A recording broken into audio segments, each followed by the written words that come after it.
Hold have on. two screens. It's a pain in the ass sometimes, honestly. Okay, so we should... Yeah, contrary to what everyone else is we saying, it should sucks. be- Yeah. I'm sure there are complications I wish, well, I wish I knew, but they come from the depths of hell. It gets also, oh, sorry. I was gonna say, Nickel, it's nice to meet you, having not Oh, spoken to hi. you before. So. Oh no, it was Oh yeah, nice to because meet we've all all you been in guys. DC before. Oh no. Oh yeah, yeah. That I one watched time. ArTorr's video on Star Wars. Yeah. Freaking awesome, by the way.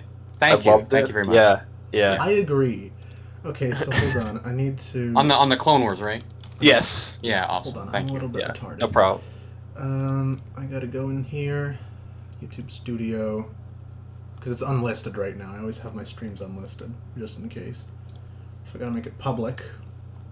That is the one thing I really like about like streaming through YouTube is that you can send your feed out to YouTube before you actually go live. Yeah. Whereas Twitch, as soon as I hit the live button, it's live. Like I can't. Oh yeah, yeah, like the premiere thing Yeah, that heck well, you yeah. can do. Yeah. Twitch is kind of just confusing to me, plus I don't like them on a principle level, so I just stick with YouTube, especially with the thing I already know.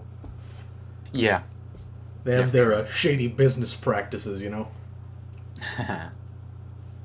Hey, one's Google, one's Amazon. You can't really win either way. Linux and... Just make your own. Not that hard. Just make your own. Yeah, just make your own streaming site. It's not that hard. Actually, I should probably move my mic out. Just get a loan for like $5 million and then just beat them in the market. Yeah. Buy like 50 satellites and provide your own internet service. Get yourself a lobbying guy in Congress to make it easier. You're set. It's just that easy. Honestly, I think these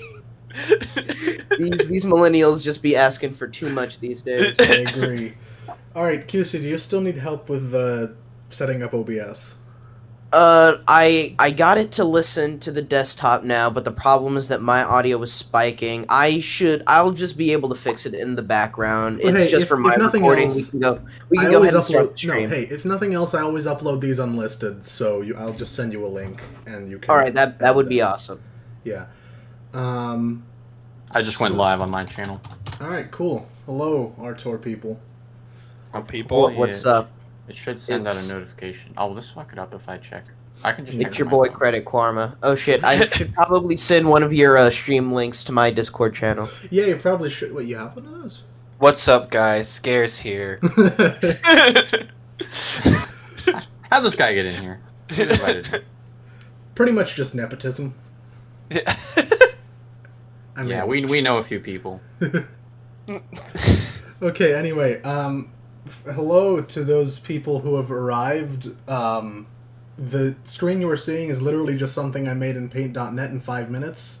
I'm just doing display capture, so hi. Beautiful. Wait, shit! I can't record my screen. So, Do it in post. wait, should that be Awesome. public Yeah. now? Yeah, it is. Okay, well, everybody good to go? I think. Hang on. Let me Yeah. let me send out a tweet notification, and then I should be Oh good. yeah, Twitter, that thing I use. Yeah. Don't use it. It's horrible. So you I for just your horrible. brain, for your my mental problems health. in the background. Helps me focus on my goals. I always feel motivated after I get off Twitter. If I want to do good on Doom, I just go on Twitter for like an hour, and then I go on Doom and No, I the way just you- Extremely yeah. The way you feel good, you make yourself feel good is just by going on Twitter, looking at all the miserable people there and like, I'm better than them. Are you truly better than them, though, Arkin? Or is that just what you tell yourself? Damn, you're really making me think about the hard questions. Bastard. Oh yeah, also I have this, I mean, I've already told it to you people, but you viewers, you're gonna hear a paper. That's because I've printed out our list of topics, because I know, Can I get like a really dramatic like? back in my day, we used to read things off of these fangled things called paper. They gave some treats. A long time ago. In a country bum far away. Yeah. You wouldn't In a country understand the town hardship. It's an away. American story, really. Just imagine one of those National Geographic documentaries. The story of America is the story of paper. I think that's the actual start to a BBC documentary. I feel like I've heard that before somewhere. It would be the first time, but it's so stereotypical. This fucking I know. No, boring. I could totally see that. I used to watch documentaries all the time with my dad. I still do sometimes. So, I could swear that's the opening to an actual documentary. Paper in America are inseparable. Nah, that's. Nah, I No? can see that. I No, can see not that. as much. In Oh. the 90s? Yeah. Basically, just the 90s. I'm talking about I mean, it's like just so. It's like they open up they have the most mundane, most average thing when they're talking about it, and then they try to compare it to some of the most loftiest No, but it's of institutions, and the it's well, of 90s course. The 90s and the early 2000s were the age of camp, But Right. So you had all these cringy movie advertisements, but now it's just action, comedy, dramatic Ultra serious. music, right? Yeah. So it's Every it's action movie is just a comedy movie in disguise, honestly. well, I mean that's not new though. Last Crusade is True. a comedy, and nobody will ever Yeah. convince me otherwise. All right. So I'm ready to start now. Yeah. yes. I've literally just been streaming the images part of Windows 10. The Pride of a Nation is just a comedy. I still need help with Discord. Not Aye. Discord. Fucking OBS. Yeah, it's Am fine, I it's delaying fine. everything? I'll just send you Absolutely. the VOD after. Ah! It's fine. All right. Alright, should probably- let's just move on. We should probably introduce one another, given that nobody knows who we are, other than. Yeah. So, ArTorr, you want to begin? Absolutely. Hi everyone. My name is Parkes, but you might know me better as ArTorr on YouTube. I make deep dives into your favorite films, video games, shows, and especially Star Wars. Yeah, I know everyone here through our Discord server, and I'm not gonna plug too much until the very end of the stream. But yeah, if you're watching this through my Twitch, thank you for joining. But yeah, that's who I am. So who's everyone else? I'm gonna go to you next, Arkin. Sure, that probably makes sense. Hello, my viewers. You don't need an introduction. Hello, Parks' viewers. I'm Arkin. I will also not plug till the end of the stream, but I will plug. I have a small YouTube channel, not too dissimilar to ArTorr's. Granted, somewhat different type of content. I stream on YouTube every once in a while, and I've kind of put this entire project together over the last 2 weeks, getting us all together and finding the topics. And I have to also thank, everybody. It's not just me. I have to thank everyone else for working on this with me, because I would not have been able to organize this myself. So Yeah, sure. No, thanks for inviting us. So okay, next, because nepotism, let's move on to Nickel. Well, I'm just a hermit. I just know a lot about Star Wars, and so I'm just here to give my 2 cents. I don't have a channel. I'm just here. I exist. He's just here because I invited him. Yes, and I He's literally appreciate just the here because of opportunity. nepotism. This stream was What about your child? Well, I mean, this stream was born out of a Discord conversation that you and I had, so Oh right, yeah, we did. Yeah, I remember that. I'm gonna actually go on Twitch and see ArTorr's stream. And turn- I brought in a friend today as well that I haven't told anyone about, but you'll see Yes. him when you click my Yes, stream. Indeed. So, last but most certainly not least, QC, would you like to introduce yourself? Yo, I'm QC. I'm not called QC. I'm CreditQuarma. I got a channel. It's also called CreditQuarma. It's very cool, I assure you. It's like ArTorr's and all of the other ones, except mine's is a little bit cooler because it's about my stuff. I'm not good at this. You gotta start I don't somewhere. have a stream. Nobody is. Nobody is good. They just tell you they are. Yeah. Yeah, that's how it works. That's how you make it out here, and that's how I'm gonna make it out here. Let's move on before I embarrass Yes, myself. I agree. Let us. Oh, I love Star Wars. Yeah, I think that applies. That's also important. If I may kick this off, I have a question from one of my viewers. When are we talking about Star Trek? Never. That's on the list, right? We remember to add that to the list, right? Dumb. We No, are not. Not dumb. if any of your viewers like Star Trek, you should probably just ask them to leave. Oh yeah. Also, No, Star Trek's great. We can we're only gonna talk people, about Star Wars. But I'm Star gonna Trek. because I have nothing else to entertain your eyes with, so I'm just gonna be playing muted Republic Commando. So enjoy. Yeah. That should. I need to switch OBS over. Hold on. There we go. Okay. So, shall we begin with the first stream topic? Let's go right in. Yeah. All right. So the first thing on the list Oh yeah, there it is. is how we got into Star Wars in the first place. So how did you get into Star Wars in the first place? Parkes, I'll let you take it away. Okay. Well, like any sort of fateful evening for a kid just watching TV in the mid 2000s. First Star Wars movie I watched was on Spike TV, doing one like their infamous reruns.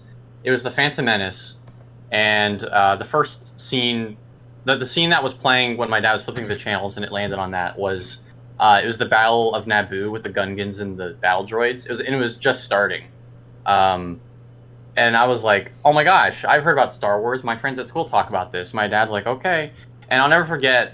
You know, like only a few scenes after that, you see Darth Maul, like Qui-Gon Jinn are about to fight him, and I asked my dad, like, who's that? He looks like the devil, and my dad goes, that's Darth Vader before he got the mask, and Is that what they thought at the time?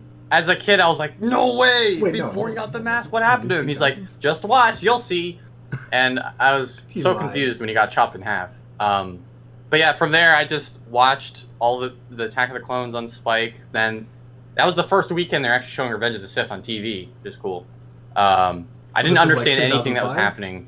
I the couldn't first- help but laugh when you said I got confused and you cut in half. Just little old you looking at this man get cut in half and go like, oh yeah, Darth Vader. Yeah, I was like, does he come back? He I has mean, to come Darth back, Vader right? was cut in half. True. That's a good point. But yeah, I didn't understand anything that was happening until the first one I did understand was A New Hope, which makes complete sense. Well, it is the simplest film. Yeah, of course. But yeah, no, it was just that. And then, of course, only a year later, I think the Clone Wars was coming out, and that was something I absolutely understood because it was animated, and I saw that in theaters, and that's probably more closely my Star Wars. So that's how I got into it. Right. Well, Yeah, you go next, Arkin. sure. Well, I mean, there's not much discussion to be had here, so I guess we're just giving off answers. But for me, I was like 5 or 6 years old. 5 years old. So it would have been 2009. And I don't know why, I guess just because it's like the popular thing at the time, but my mom decided that I should see Star Wars. Mind you, I don't think she's ever actually seen Star Wars. My dad has. He saw the original trilogy and The Phantom Menace, which he was very disappointed by and didn't watch the other two. But Yeah. she showed me first the original trilogy, then the sequels, which is the only proper way to watch them.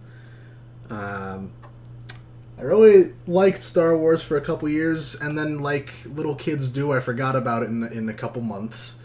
Wait, no, not a couple months. After a couple years. 'Cause that left an impact. And then I just kind of forgot about it on and off until pretty much last year. Clone Wars Season 7. Which Pretty hype. sort of rekindled my interest in the entire property. And here I am now, flying a gunship into Geonosis. Man, they in grow up so Republic fast. Commando. Yeah. So that's my story. Pretty basic, nothing too special. What's weird though is that I watched Clone Wars like right after it was canceled, and I didn't even know it was canceled. I had no internet access until pretty much 2015. That's so interesting, because I feel like as time goes on, the legacy of Clone Wars will be like, oh, like it's one complete show, right? Like it was released like that. And thank you for the follow, Shebdi. But like over time, like years and years from now, people will not realize that it was taken off air and then put back on air, or put back on Disney Plus for the final season. They might not realize it immediately, but there's a massive change in the animation quality. There is a pretty significant shift, yeah. I didn't even realize that, honestly, until like quite recently, that they had a big hiatus and they released another one and then another one. Like, I didn't even realize that, and I was following it pretty closely. So, yeah. I didn't really have any internet access until like 2015, so I didn't even know like any of that shit. I just Same here. so Crazy. QC, what about you? Oh, I walked in on my cousin looking at Count Dooku on a speeder in the middle of the battle of it's when Padme and Anakin and Obi-Wan are all getting saved by all the Jedi, and like 80% of all of them die. Actually, I was doing the research for a little video project I have. Because you know how they're not involved in politics, so they're willing to have like 80% of Jedi die to save one senator and 2 other Jedi. Yep. Okay, so here's a spoiler for my viewers, real quick. Next video, the one that I've been spending so long on, it's about Star Wars. Fight me. So couldn't tell already? No, I didn't. I've been hiding this from them. Except for the Discord people, they're cool. Yeah. They know all about it. I talk about it there incessantly, and it probably annoys the hell out of them, but my aim is impeccable. Never miss a shot. My god, I'm bad at this. But I've been doing a bunch of research on the films, because I had to. And apparently, like, 212 Jedi came to Geonosis, 30 left Geonosis. Damn, they got slaughtered. They were annihilated. Yeah, really like, quick, QC, can you link your channel in our chat so I can? One of my viewers asked for it. oh yeah, sure, yeah. Just I apologize if I seem very unorganized. I just reset my computer, so I don't have a lot of my usual settings available to me due to those technical issues. But yeah, I'll get you my channel link in just a sec. Worry not, I too am extremely unorganized. I just make it look otherwise. So you want to hear about my incredibly interesting story about my finding Star Wars?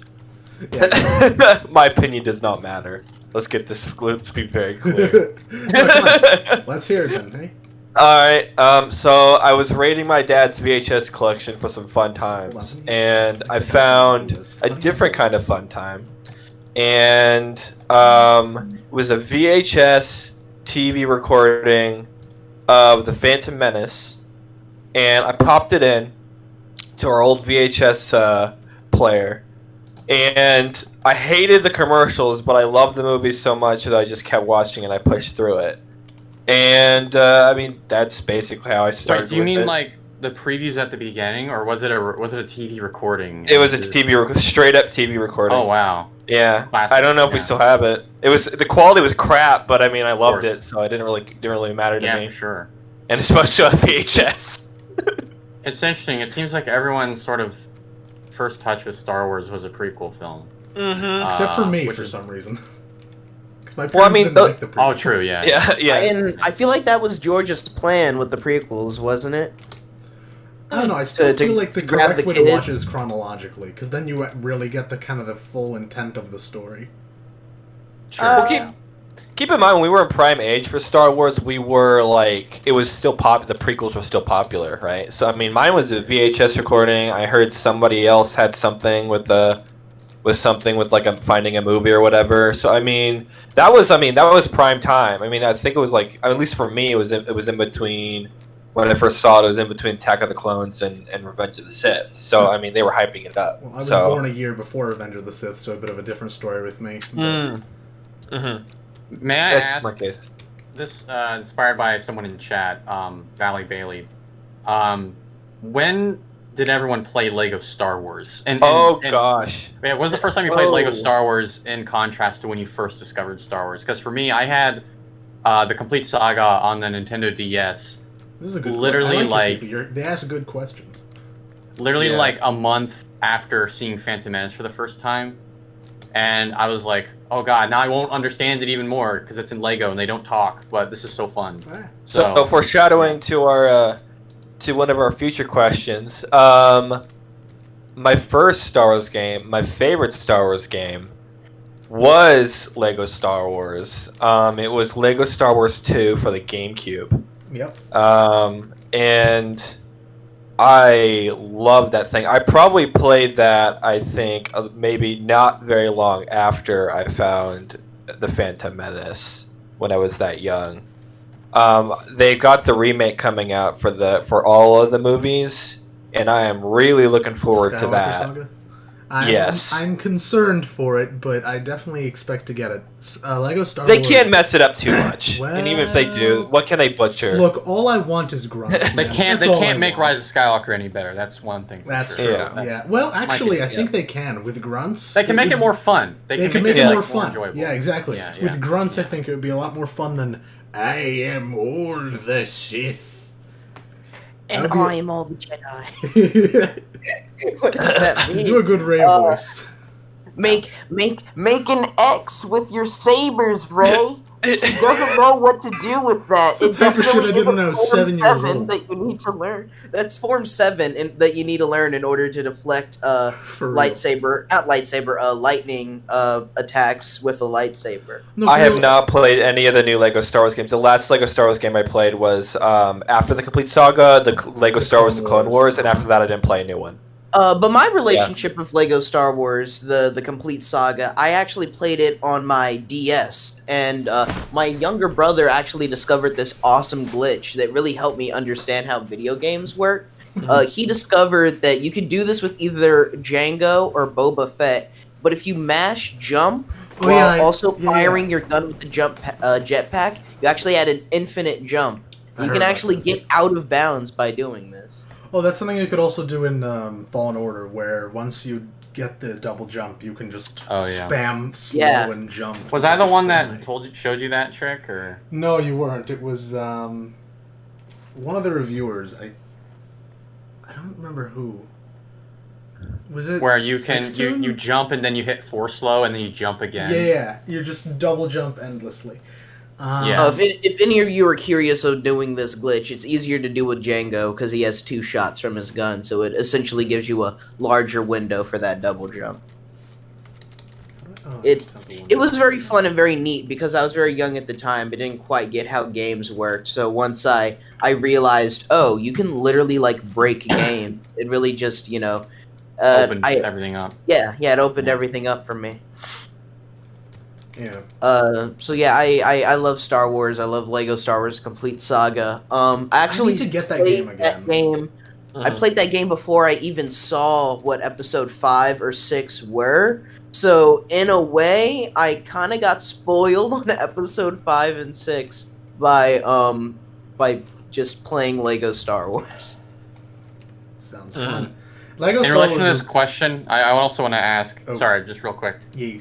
Did you guys know that Darth Vader was Luke's father before watching Empire, or were you No. genuinely did that surprise get preserved for you? Because for me, it was not. I just knew that going in. I had no I clue. don't. 'Cause I was I don't 5 years remember old. honestly. 5-year-old me I don't had remember. no idea, and it would devastated me.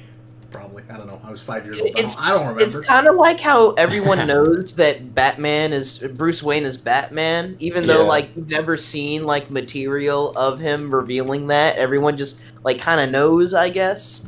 Well, yeah, And because a staple of pop culture. you Yeah, know. and Yeah. I had seen like people on the street wearing T-shirts with Vader on it, saying like "Who's your daddy" or something like that.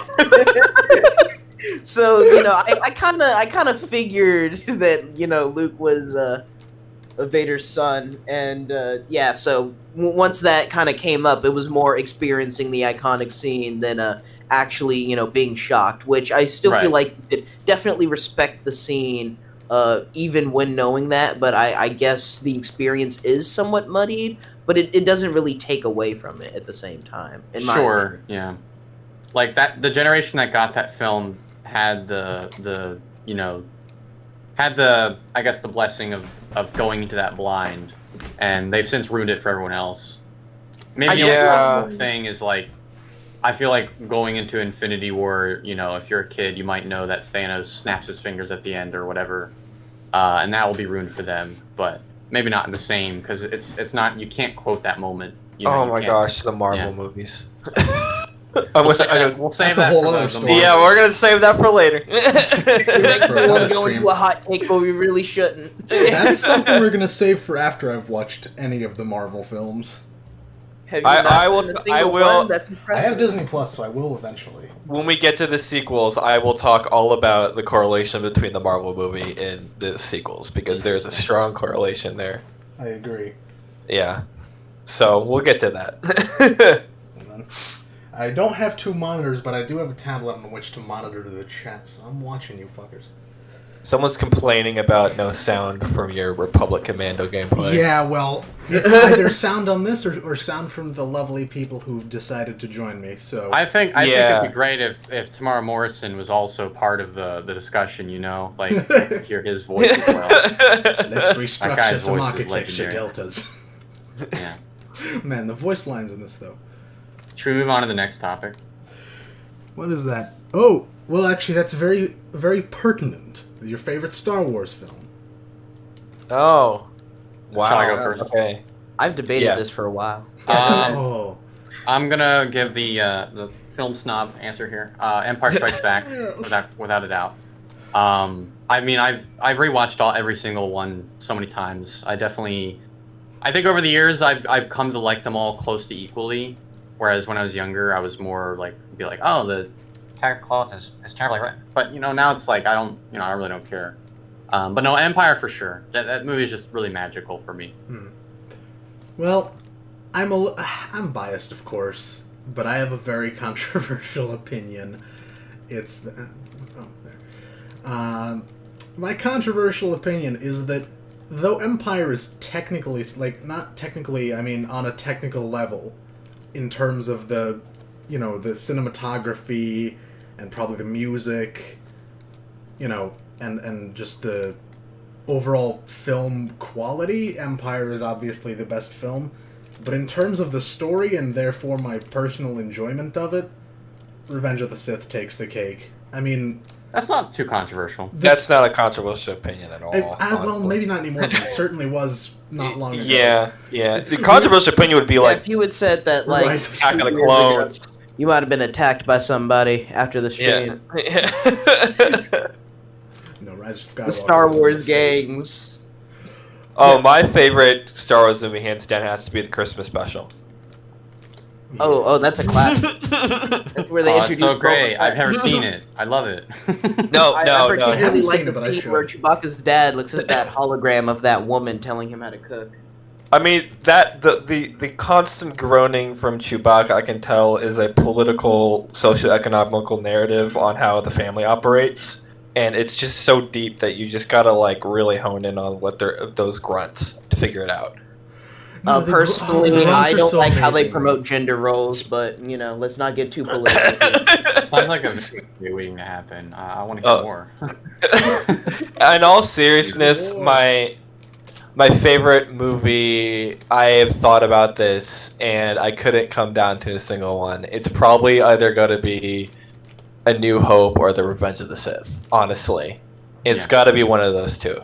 And the reason why that is because A New Hope strikes that perfect balance between dumb fun and actually trying to, be a coherent movie.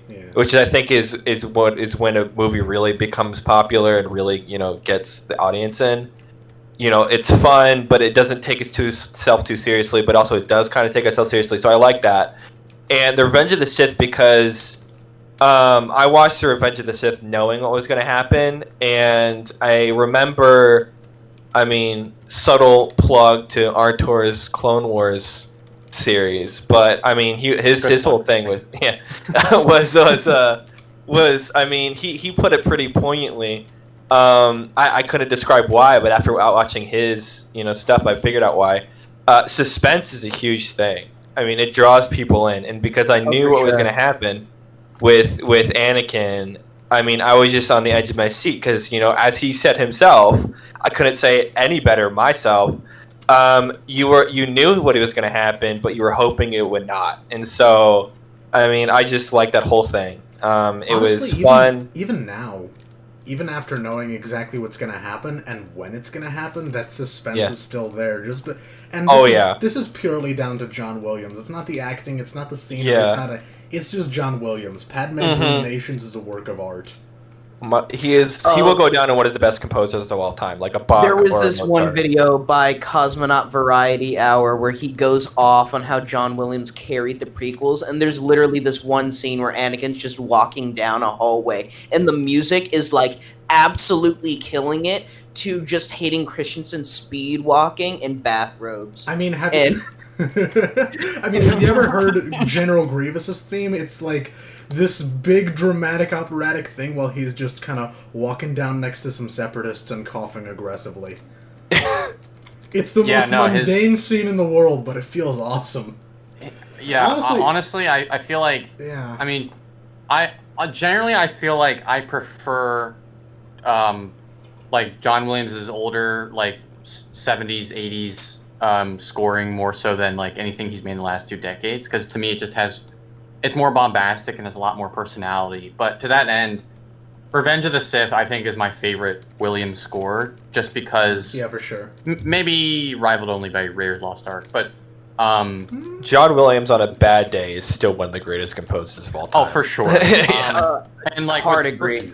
With Revenge of the Sith, like, there's so many scenes that, like you said, like, he's carrying those scenes and just elevating all the storytelling happening. Because... Yeah. Where maybe the actors or the camera work or all the technical elements aren't conveying what you're supposed to feel, the music absolutely is, to the point where it's like literally screaming the emotion at the viewer. Like, this is awful. Like the whole everything during Order 66 is just insane. That scene is incredible. Yeah. Now, I'd like the acting to have been better, but I mean, I ain't gonna complain about that music score, honestly. Ladies and gentlemen, the super battle droid. I hate these guys. So, I mean, some people say that when a soundtrack screams what you're supposed to be thinking at the audience, it's not a good soundtrack, and certainly that can sometimes be the case. The thing is, Star Wars is an opera. That's how it's supposed to be. I was gonna say, it was bad wording on my part, but it's definitely operatic in like its presentation. Yeah. No, that being said, I don't like Cosmonaut. He shits on the prequels too much. Yeah, I mean, I don't agree with everything Cosmonaut says, but I feel like he does make I think he makes several very valid points. I will say his recent videos are kind of slipping for me. Yeah, that's why I've stopped watching him. But I mean... Are we going to be talking about Plinkett? Eventually, probably. Yeah. I need my time to vent about Plinkett. But... We all do. What question are we on? We're just bantering. Did you get your chance to answer favorite. Okay, y'all thought y'all had snobby answers. I'm gonna give you the snobbiest of answers possible. The actual best Star Wars film, according to objective fact, is Episode 4, the original cut of A New Hope.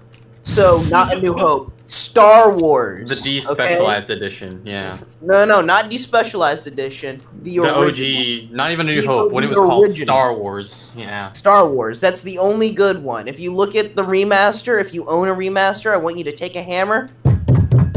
You need to mash that bad boy out. Just own Disney throw Plus. it out your window, okay? You're going to go pirate the actual film, the original one, and you're going to watch that one. Because I hate the Jabba scene that they added in there so much. The CGI is off. You need I love the how original Han just walks behind him and, like, whatever it is, they just... Yes! Because he was originally a human. Yeah, they just, like, paste Han out, and they lift him up over his tail and then bring it back down. Like, it's just... Although I do think it's funny that in that scene, he's threatening Jabba, and, like...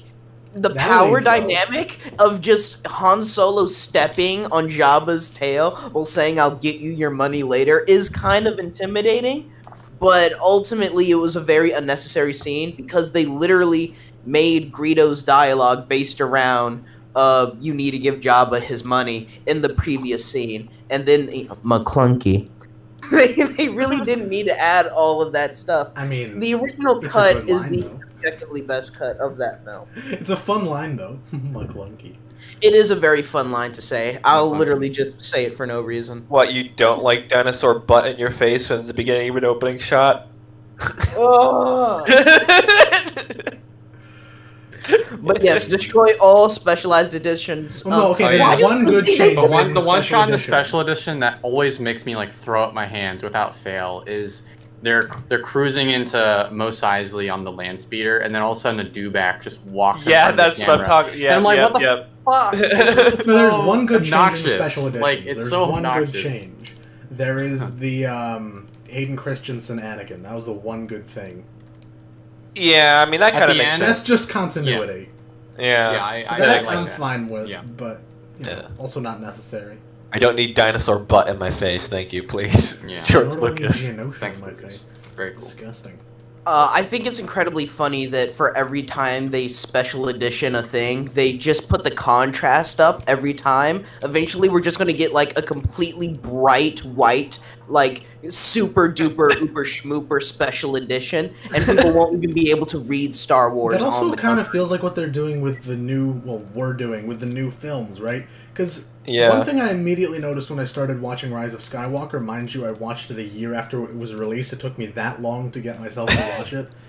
I was at the Um, premiere, bro. It took me forever. Me It too. was last October. Yeah. But I watched it, I was like, did someone forget to turn the saturation down? No, they're adding the It's lens so flare. From, oversaturated. they want to go with the J.J. Abrams Star Trek lens flare route. Yep. Bro, you're gonna be thinking you're playing the American edition of Devil May Cry. Oh, Glare over everything. I thought the glare over the nipples was a joke. That was real. That's in Devil Wait, May Cry what? 5. They put lens flare on the on the nipples. I haven't seen that film, so I'm gonna take your word for it. Yeah, no, it's a video game. Okay, we need to get back on topic. But Or it's a so funny. video. I haven't played it. Then I don't know what that is. I don't know what that thing is. I'm too young for this, or too old. I don't fucking know. I'm too old for this. It's too good. But fuck, what were we? Oh yeah, the My memory is discussion. so bad. I have You did it. ADHD. You Forgot did that it. was You did it happening. in spades. I hope by the end of this I can just make a counter like every time QC says, "What were we talking about again?" and I can just tally it off. If you could refer to me as CreditQuarma to plug my channel as often as possible, that would be great. We'll do a tally every time CreditQuarma trademark symbol says I forget what we were talking about, and we'll tally it off in the bottom for CreditQuarma trademark symbol on YouTube. Awesome. YouTube.com/user/CreditQuarma. Quarma, Yes. sorry. Do all that he just said right now. Yo, what check were out we my talking Instagram. I about? post credit card numbers. You mean CreditQuarma numbers? Credit As in Karma numbers. Just The view plug it counts on every his goddamn videos. time. Oh yeah, that was one of my merch ideas. We can have a Quarma credit, and you can just buy little coins. Ooh, that's actually a great idea. That should be No, like. I have a better Because on idea. Twitch you can have the custom like currency thing, like for Yeah. chat I rooms. They'll have a better come in idea, bronze, Quarma. silver, and gold. It'll be Oh awesome. man. That's Go. great. Do you have like a local Mediterranean restaurant? What? No. Well, I'm just thinking. Go to your nearest Mediterranean restaurant and commission them to make credit shawarma. Do it. Nearest okay. Mediterranean restaurant. I No, don't think there's alright. one of those for like 50 miles, maybe even longer. There's, love how there's this has one turned in into my the neighborhood merch. not long ago. Buy that Maverick Kwarma merch. God help us Got all. that good shit here. Moving on. Yes. Yes, Please. probably should. I'm not Please. the moderator. Who's the moderator? We don't have Nobody. a moderator. We are all. I could be the moderator. moderator because Arkin's playing Republic Commando, and I have two monitors. I should be, but at the same time, ew. I can keep it going. Yeah. Alright. Okay. Next thing So next is, up.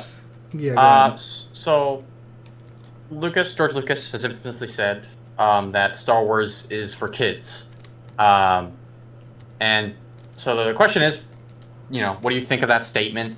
Does that hold up today, given how many adults are into Star Wars?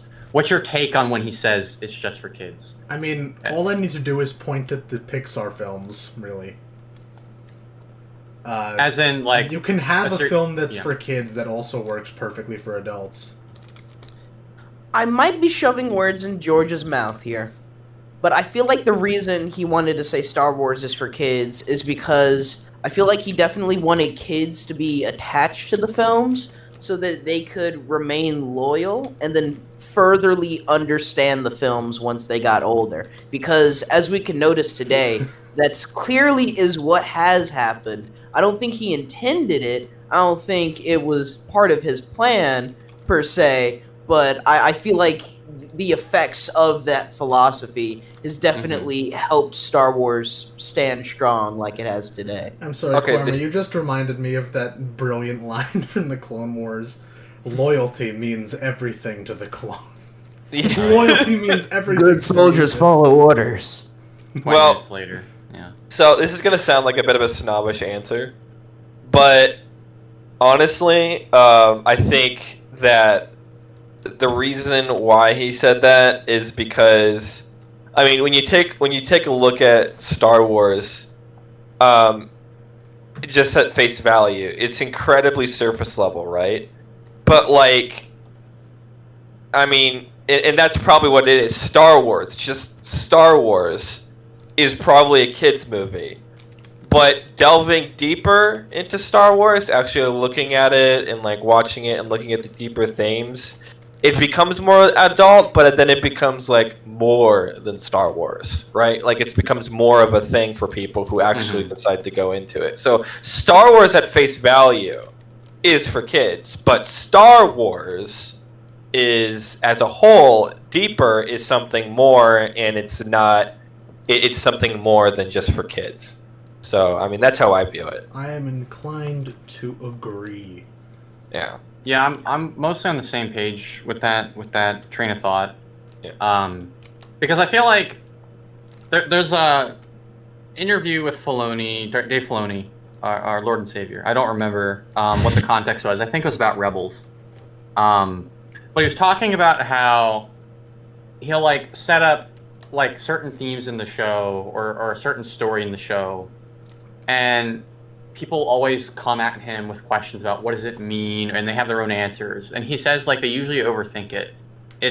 He finds that it's kids that usually understand what he's trying to say the most because it's for them. And I really like that approach and that lens, because to me a lot of what Star Wars is about the importance of imagination and like just, you know, being able to look beyond yourself and understand that there's things bigger than you, and some of those things are things you don't understand. I mean, that's kind of the whole idea of one of the ideas of the Force, I suppose. I feel like with the way that George talks about Star Wars, it definitely helps you understand that he really does want the series to be highly approachable, because I one of my a great thing that he just says behind the scenes is the good guys have green and blue lightsabers and all the bad guys have red lightsabers. Yeah, and I'm like, very it's unambiguous. it's the easily visual language is immediately understandable. Now, Grievous, when you have to fight him in Battlefront 2, when you're confused if he's on your team, yeah. that's different. But yeah, he's done a great job creating a universe that is highly approachable, and the fact that it was able to translate to tabletop RPGs, video games, other movies, spin-offs, fan films so easily, I think it really proves of how effective he was at that world building. And it's not just George, but also the entire team that helped them with Episode 4 and Clone Wars definitely helped help his ideas grow a lot more. I mean, it's a modern myth. Look at any sort of mythology, any sort of like mythological story from like Greek or Egyptian or Roman or whatever. Yeah, he based a lot of Star Wars core ideas off of like not only samurai stuff, but those old Greek stories. Right. And stuff. Well, I mean, when you look at these stories, some of them are more adult in nature, but most of them are pretty like easy I mean, a child can understand clearly moral stories, right? I mean, that's what they were designed to do. They were their religion. Think about back in the time. They were moral stories to tell people how they should act. And Star Wars is very much the same idea. It is a modern myth. It presents itself as a surface level interpretation of morality, but is so open, like, that you can make new things with it and ascribe meaning where you want it to be. So I mean, that's really the core Star. It's basically Star Wars at its very core is like Hercules, but in space. I mean, honestly, it's like a not particularly Hercules, but it is Greek. It's Greek mythology in space. It can be expanded upon. It can be reinterpreted. It can have all of these things that you ascribe to it, and I think that's the core of Star Wars. It is the ultimate space mythology. That's where I think it differs from Star Trek, but I don't want to get too much into that. Yeah, I had never really been into like making OCs or like like creating like fan content all that much. I found it cringy, as the kids say, but I never really felt that way with Star Wars, and it really helped me get that side of the internet, I guess. I still don't get it. Those people still confuse me. Those people still confuse you. You're messing with the canon. No, you can't ship yourself with Obi-Wan Kenobi. Stop! That's not you. That's Archangel. Yeah, I'm pretty sure she's one. Careful what you say. Don't name drop people. She's gonna hunt him down one of these days. Yeah, no, I think you're hit the nail on the head there, Nickel, with the aspect of it being a modern mythology. Because I feel like, if you look at the purpose of myths, ballads. Also, sorry if you heard like a loud noise in the background. If you look at like myths, ballads, or anything like that, a lot of it is,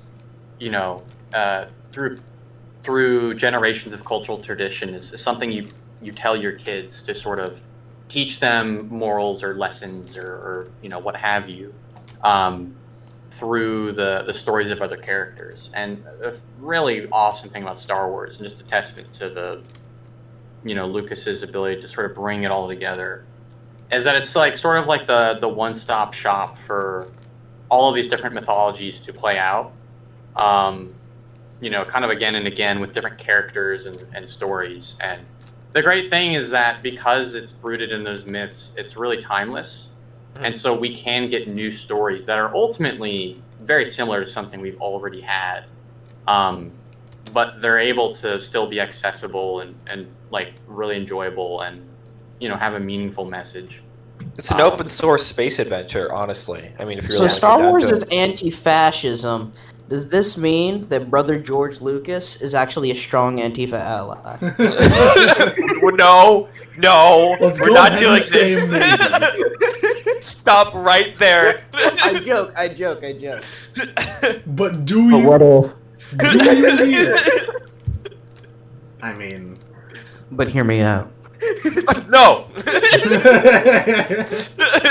Moving on. Let's take this topic. Let's take this to a slightly more controversial area. Oh boy, more controversial than that. Worse than Antifa, George. Whoa, that. Yeah, I'm looking at the topic list right now. Yeah. So in 2012, Disney bought Lucasfilm for what was like $6 million? $4 billion. Sorry, I said 4.6 billion. Okay, that sounds better than the number I just blurted out. So yeah, a lot of money. Since then, Disney has taken a different approach to Star Wars than probably how it was when Lucas was the sole owner of the company. How do we feel about the buyout now that we're several years into it, compared to where it was before, and whatever sort of perspective we have on that? Now I get to talk about the model of comparison. I love this. Okay, so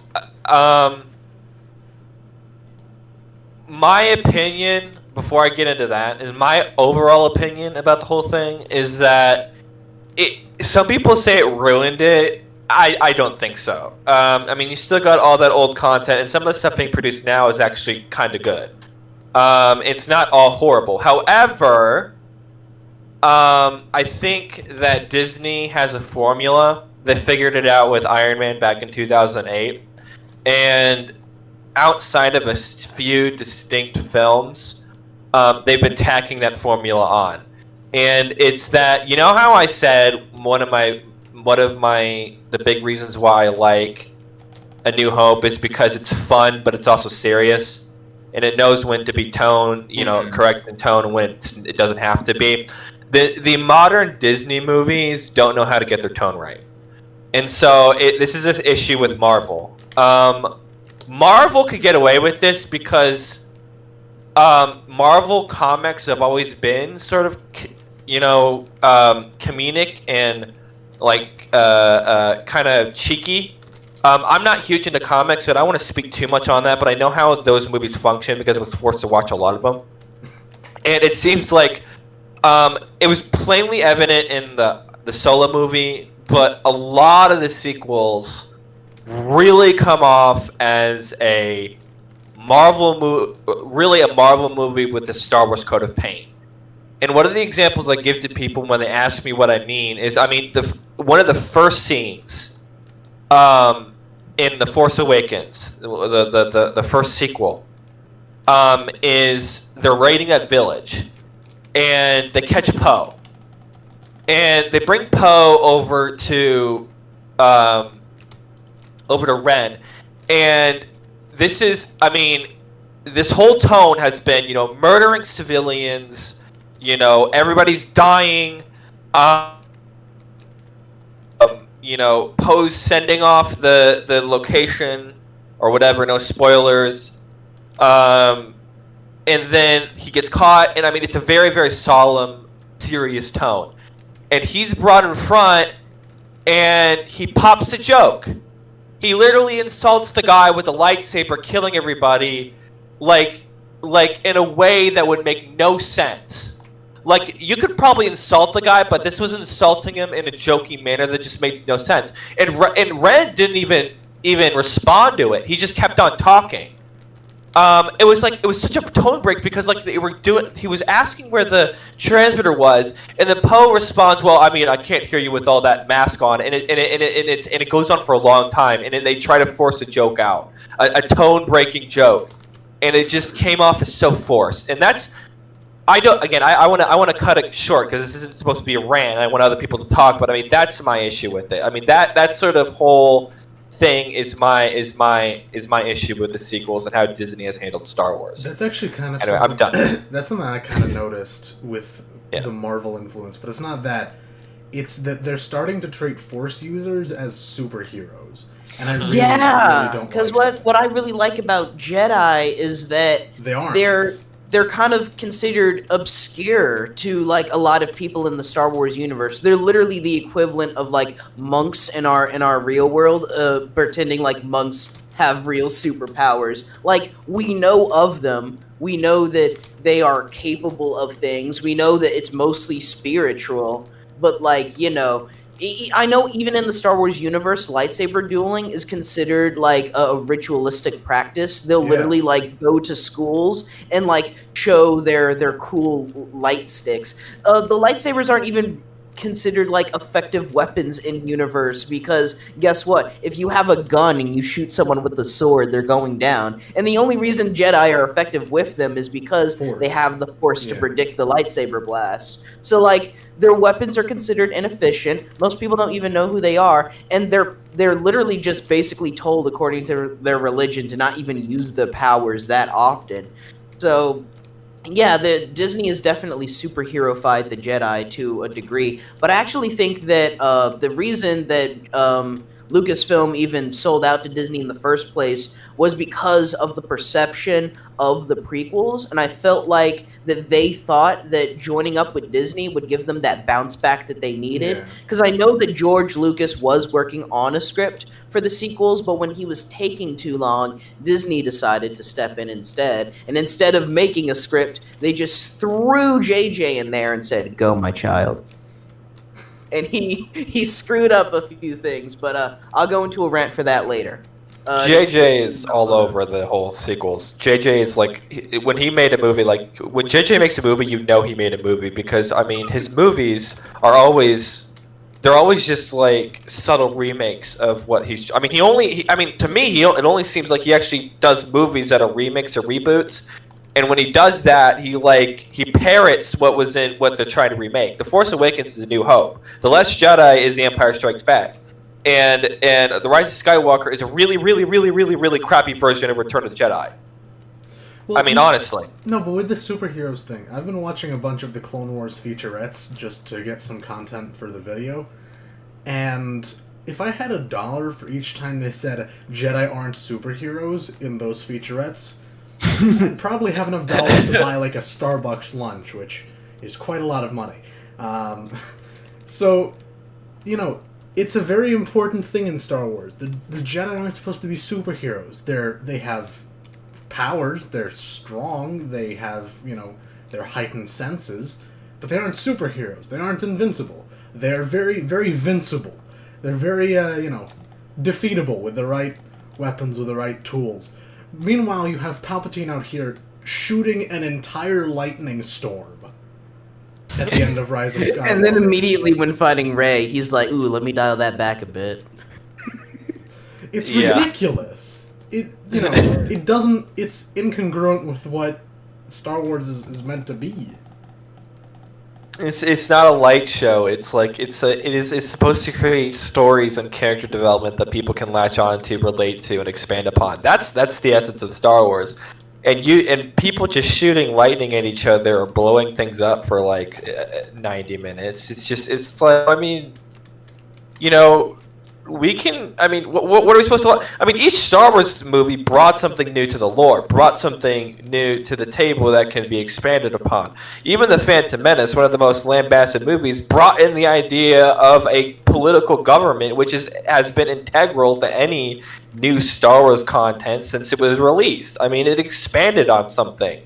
I feel You know, like and that's the fault of the sequels. That's the fault of the sequels. It didn't expand anything. That's really what it was.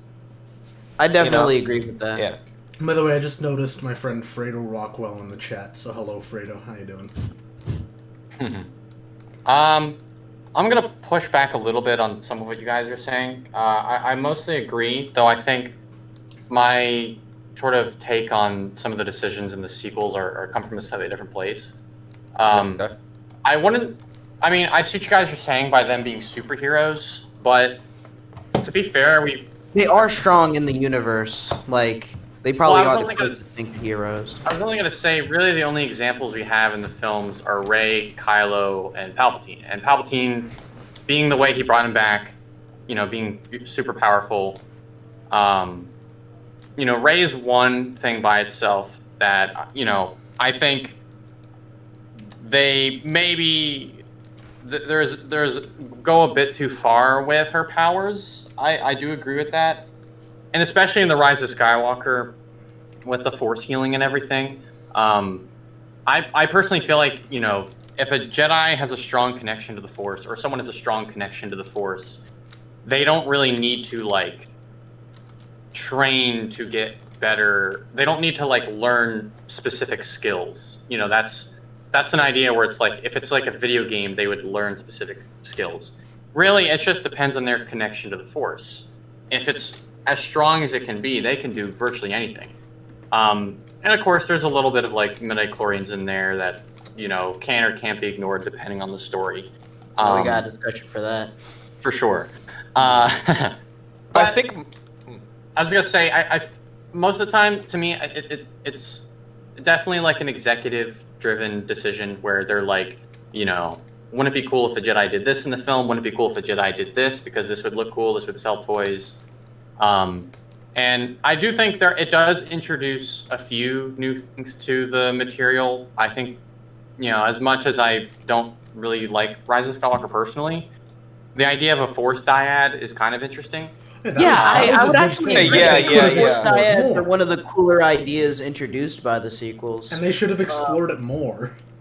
I forget where I heard this, but I think I read somewhere that Yoda and Dooku actually had a Force dyad connection. Oh yeah, they did. And that because was how that, Palpatine was able to predict what some of the Clone Wars attacks were, since Palpatine didn't have full control over some of the clone strategies. Yeah, it's supposed to be how they were able to like infiltrate Yoda's mind in that last arc of season 6 of the Clone Wars. Wait, was that confirmed by season? Yeah. So okay. I don't know. I don't know if it was confirmed they were a dyad, but it definitely builds into the explanation that they're a dyad. That I'm not sure where that would have been set up. Well, Palpatine he does says, actually like, you know, your say special in episode connection 9, to your I have not master. seen a dyad in like years. Okay. Well, I think the most interesting to look at is when people found the sequels at their best is when they were exploring something that wasn't explored in the films before. And I think that's sort of speaks to where the shortfalls of the sequels lie. Is that they added things or they were poking at adding new ideas, and that's when people got hooked. But then for most of them they pulled away. And I think that's what led people to nitpick the more finer, unimportant deals, because I think nobody would care about like the horse alchemy if you know there was some more stuff to latch on to. I mean, look at what people got interested at the idea of a stormtrooper breaking ranks, or the idea another good idea that they had.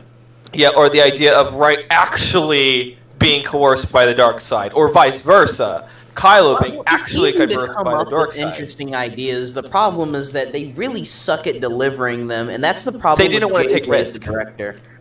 Yeah, they didn't want to take risks. They didn't want to go to the full length to actually flesh it out. And so you had these kernels of good ideas that people got latched onto and found interesting, but then they were never. I mean, look at it. Like Rey decides to go to the light side.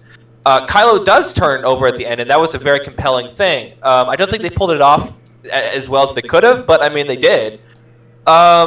So I mean they pulled some stuff off laudably, but I mean most of the time it was like they weren't going the full way, or they didn't go as far as they could have. And I think that's what made the white male the most compelling again. Oh no. What have they done?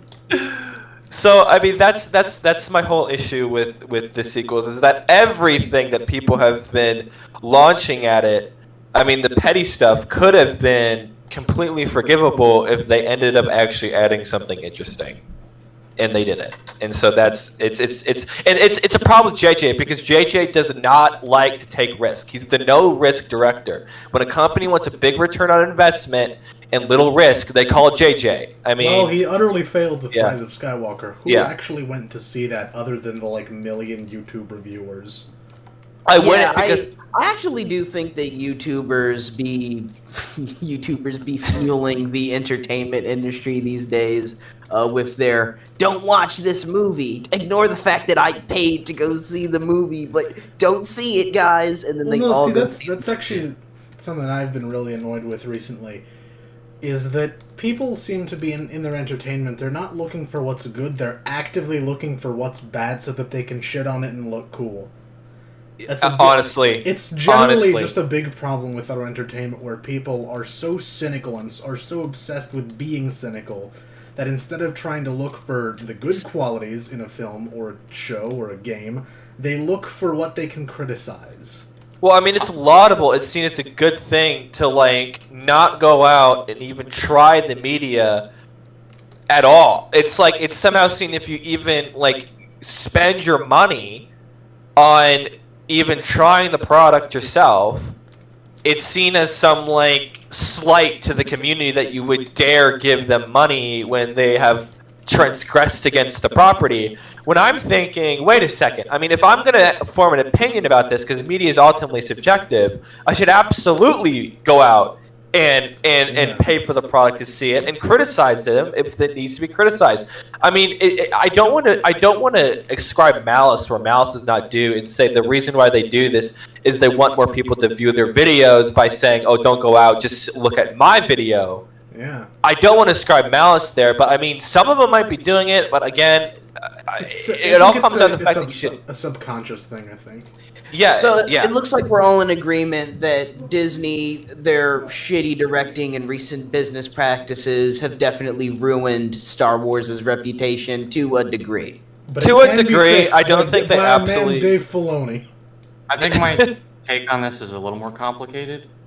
Okay. Yeah, I see you thinking on the stream. You're like Yeah. the I No, I'm don't. happy to fucking listen. statue. I'm just rolling around what I personally think. I feel like, because I was very much into Star Wars, and I kind of, I kind of get the impression that, I mean, my most of my Star Wars fandom comes from post Disney, but a lot of it also still comes from pre Disney, and I just remember a lot of like what it was like to be a kid growing up with Star Wars then versus now. And honestly, I really, really like a lot of things about Star Wars right now.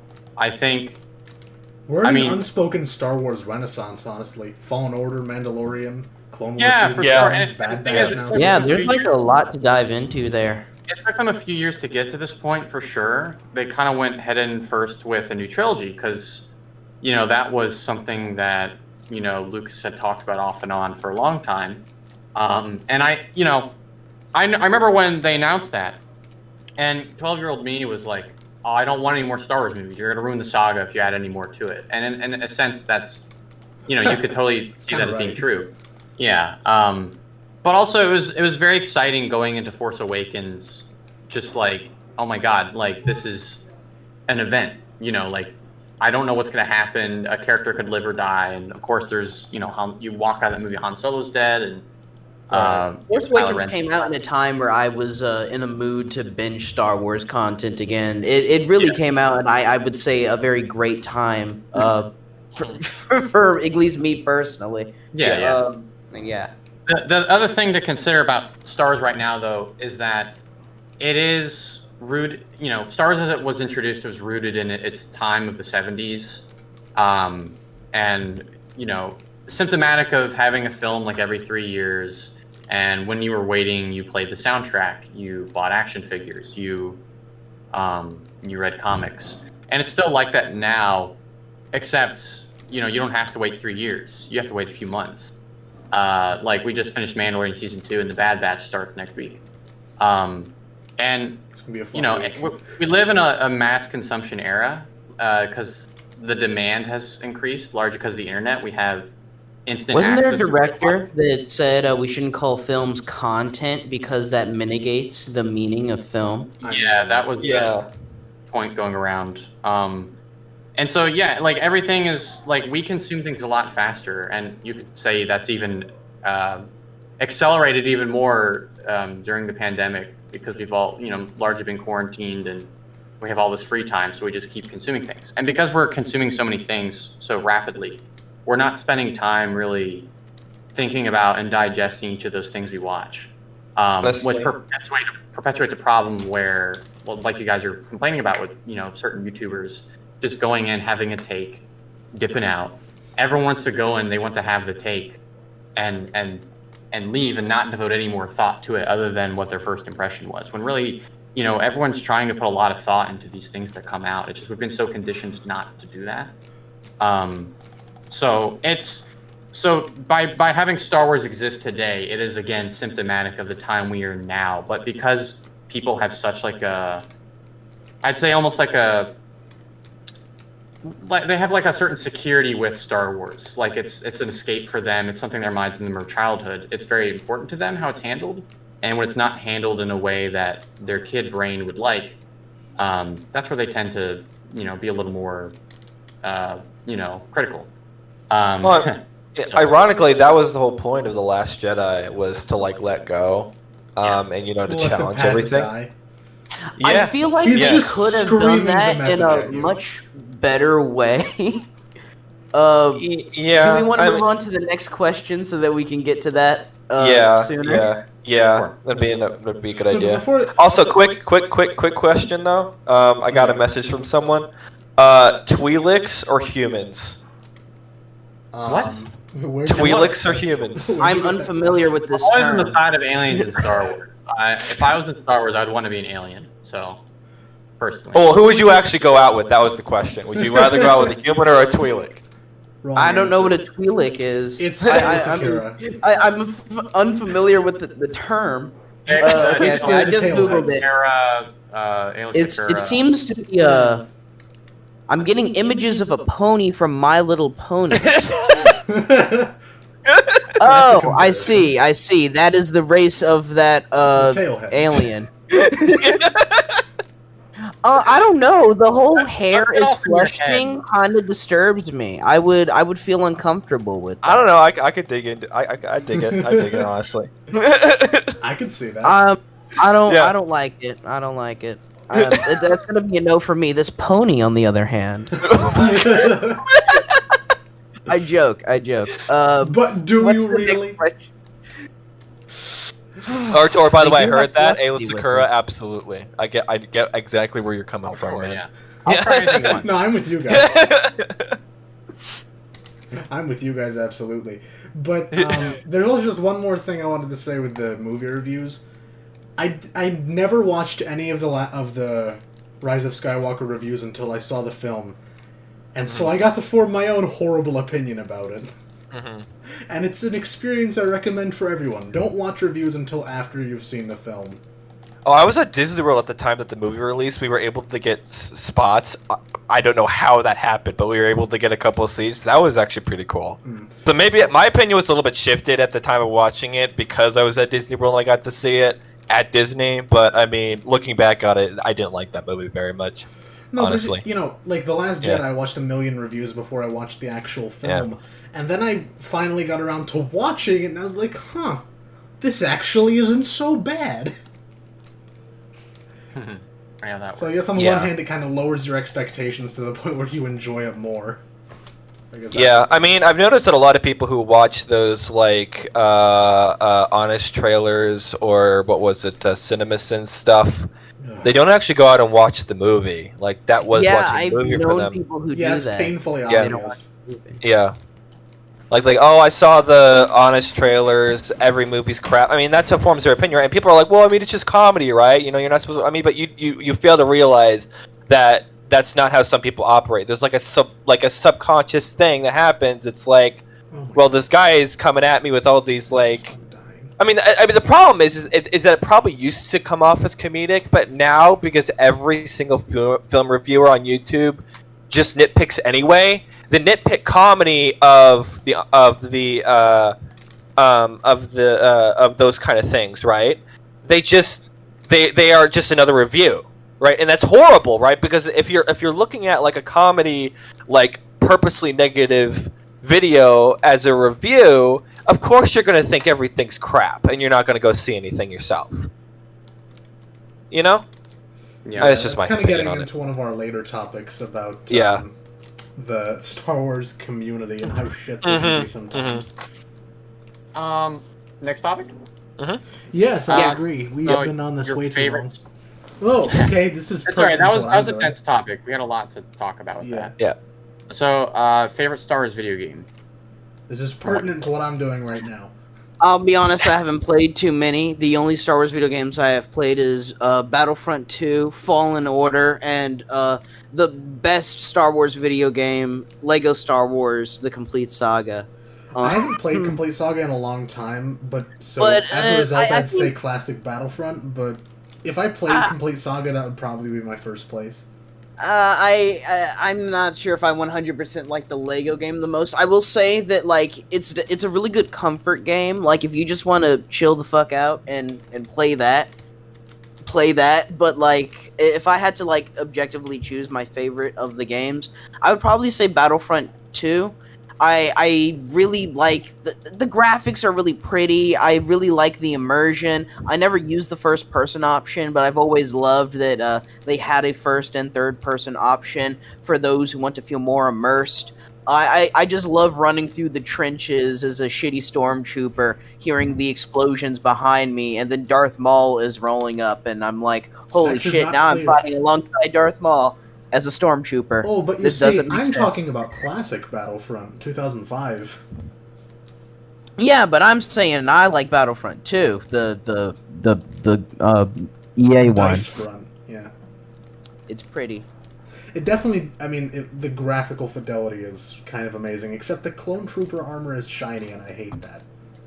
I do really like Fallen Order, and I would say I like it more, but I find that I can play Battlefront 2 in one sitting much longer than Fallen Order. Yeah. I feel like its only really solid gameplay is that combat, and its combat doesn't really last as long compared to a multiplayer game. Yeah, there really isn't. That was one of my only complaints with Fallen Order. There's really nothing to do once you finish the main story. I mean, you can go get collectibles, but where's the fun in that?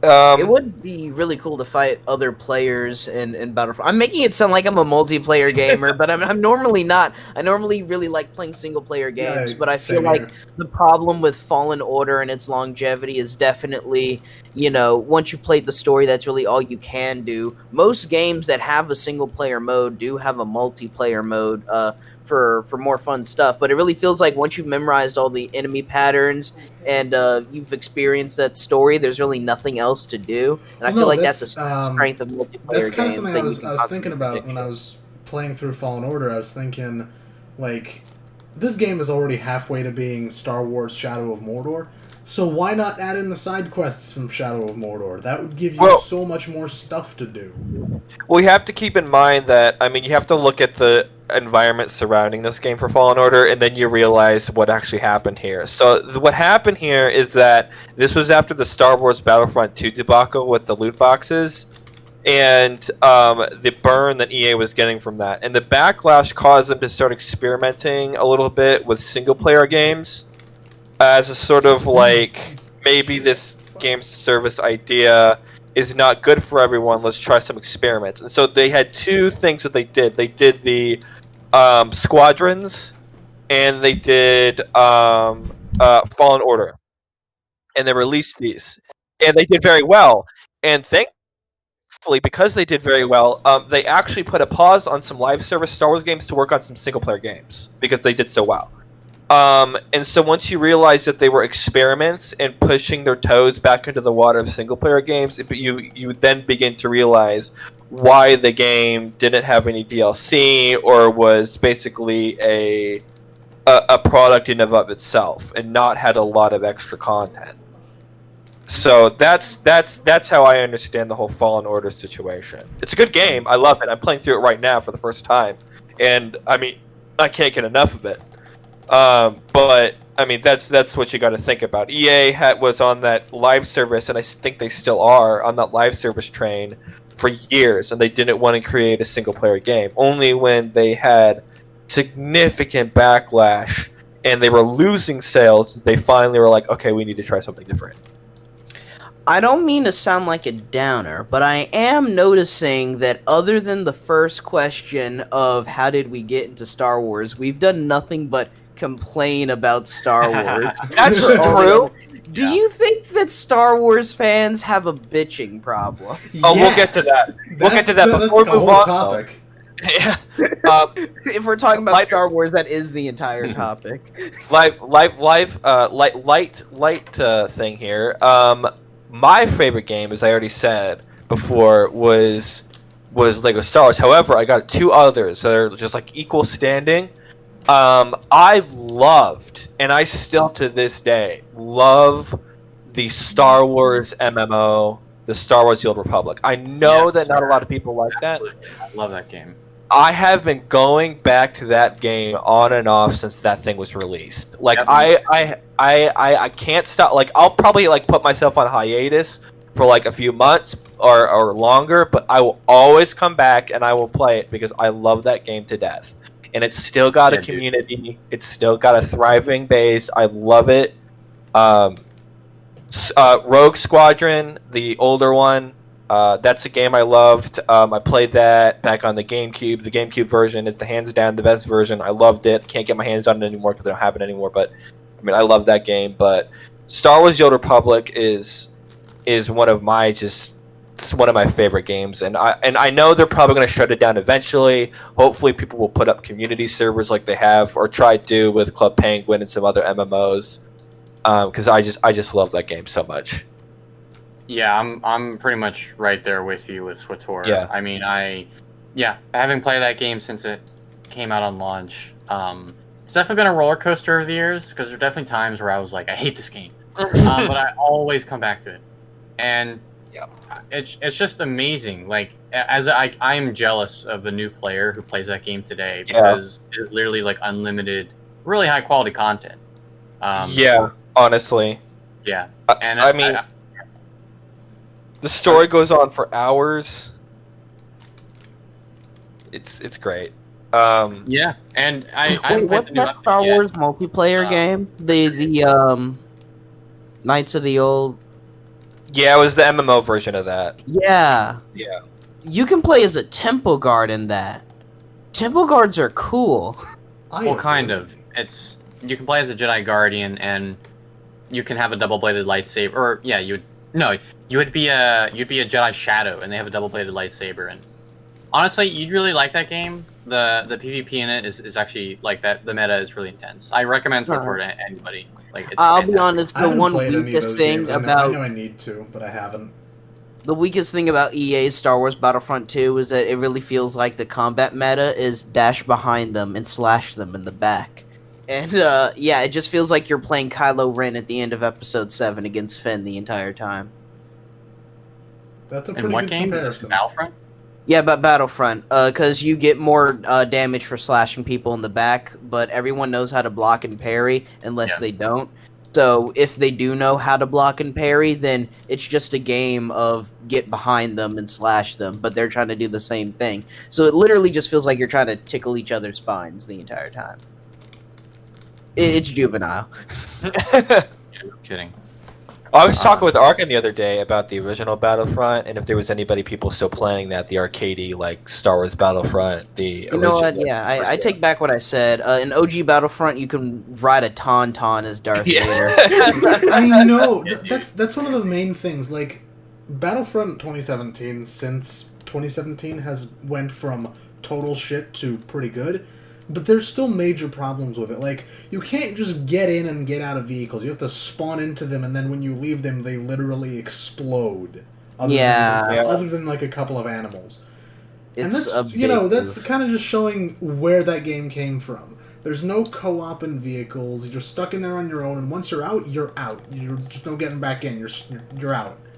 Which, I mean, it's crazy to me because I'm thinking, oh, well, there's probably precedent for the company within this. But then I realized these are the people who do Battlefield. Where the vehicles are, like, on the map. And when you leave it, somebody else could get it. You could steal tanks from other people if you really wanted to. I'm like, why is this not, like, ironically, why is Battlefront Dice not like Battlefield? Like, seriously, it's not. I think... Like, part of it is, it's not.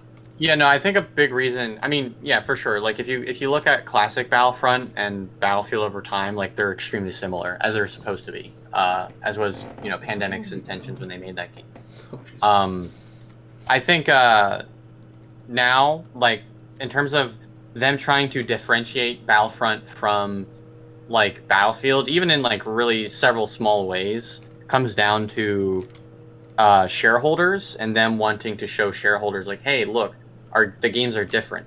So if gamers don't like the mechanics in this game, they might like it in this game. And so it looks good on that end. But of course, the game would absolutely be better if you could just jump in the vehicles physically instead of having to spawn them from the loading screen and then everything with the points and whatnot. It's a lot better. I get what you're saying. Like it made more. So much better. Oh my god. No, I thing with classic the 2015 version with the power-ups or whatever, that was so... I hated that. I never got to play a hero in the original Battlefront. Locations on the map for the tokens. Those were a horrible mistake. Yeah. No, the thing with the classic Battlefront is that it was a good game from the start. It's not a game that needed any fixing. Whereas... the game development was much more different back then. Yeah, the simpler times. Yeah. You sounded like Obi-Wan. I know, I was going to say the line, but then I forgot it. Yeah, me too.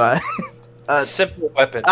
For much more civilized age. A more elegant weapon for a civilized age. Yeah. Yeah, there we go. Or no, an elegant weapon for a more civilized. There we go. There you go. We got it. Yeah. We got the line. Right. The Star Wars nerds remembered the Star Wars line. Yay! So shall we move on to the next? Yeah.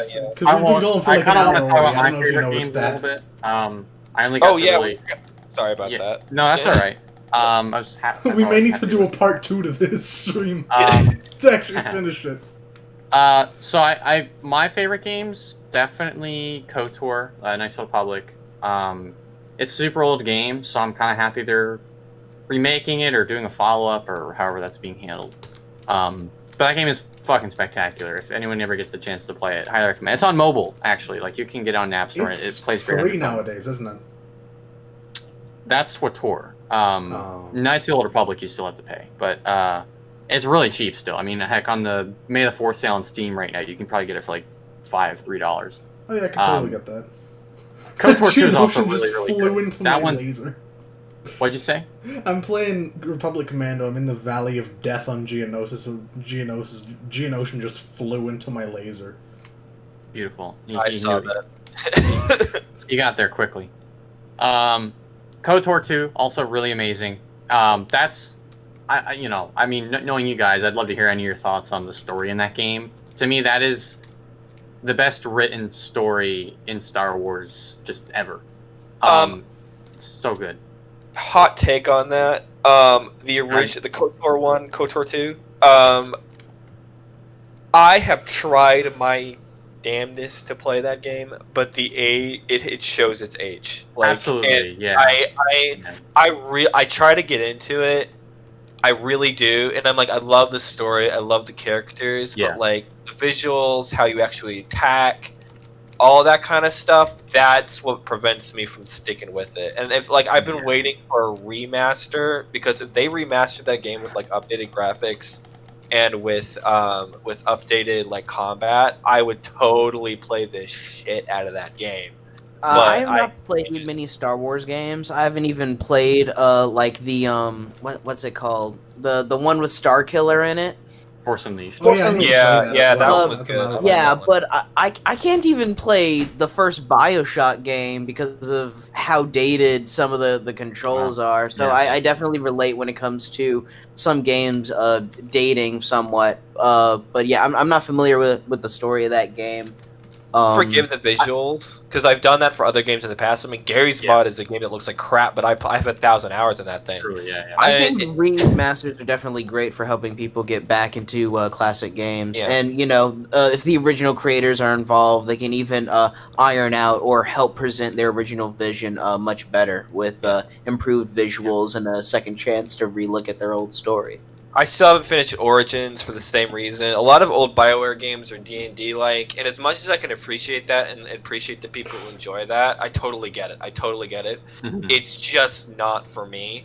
Yeah, that's fair. So, yeah. I mean, and it's not for, I don't think it's for a lot of people anymore. I mean, when there is better alternatives, there is better alternatives for like an RPG action game now compared to back then. Back then it made sense, but I don't know. I mean, I've heard they're doing a remake. I really hope that's the truth, because I really do want to play that game. It's just I can't get into the combat. And it's so important that's so important to the game. I can't play it. So I mean, I get where you're coming from, though. Yeah, absolutely. Yeah. I mean, any opinions, Arkin? I haven't played the game, so I'm just kind of sitting silently here. Yep, I got. Unfortunately, have nothing to add. So if we want to move on, that's fine by me. Yeah, we probably should, because otherwise, we might anyway. We're probably gonna have to do a part 2 to this thing, because we're not even halfway through the topic list. Oh, jeez. All right, I'll try to make my responses more brief.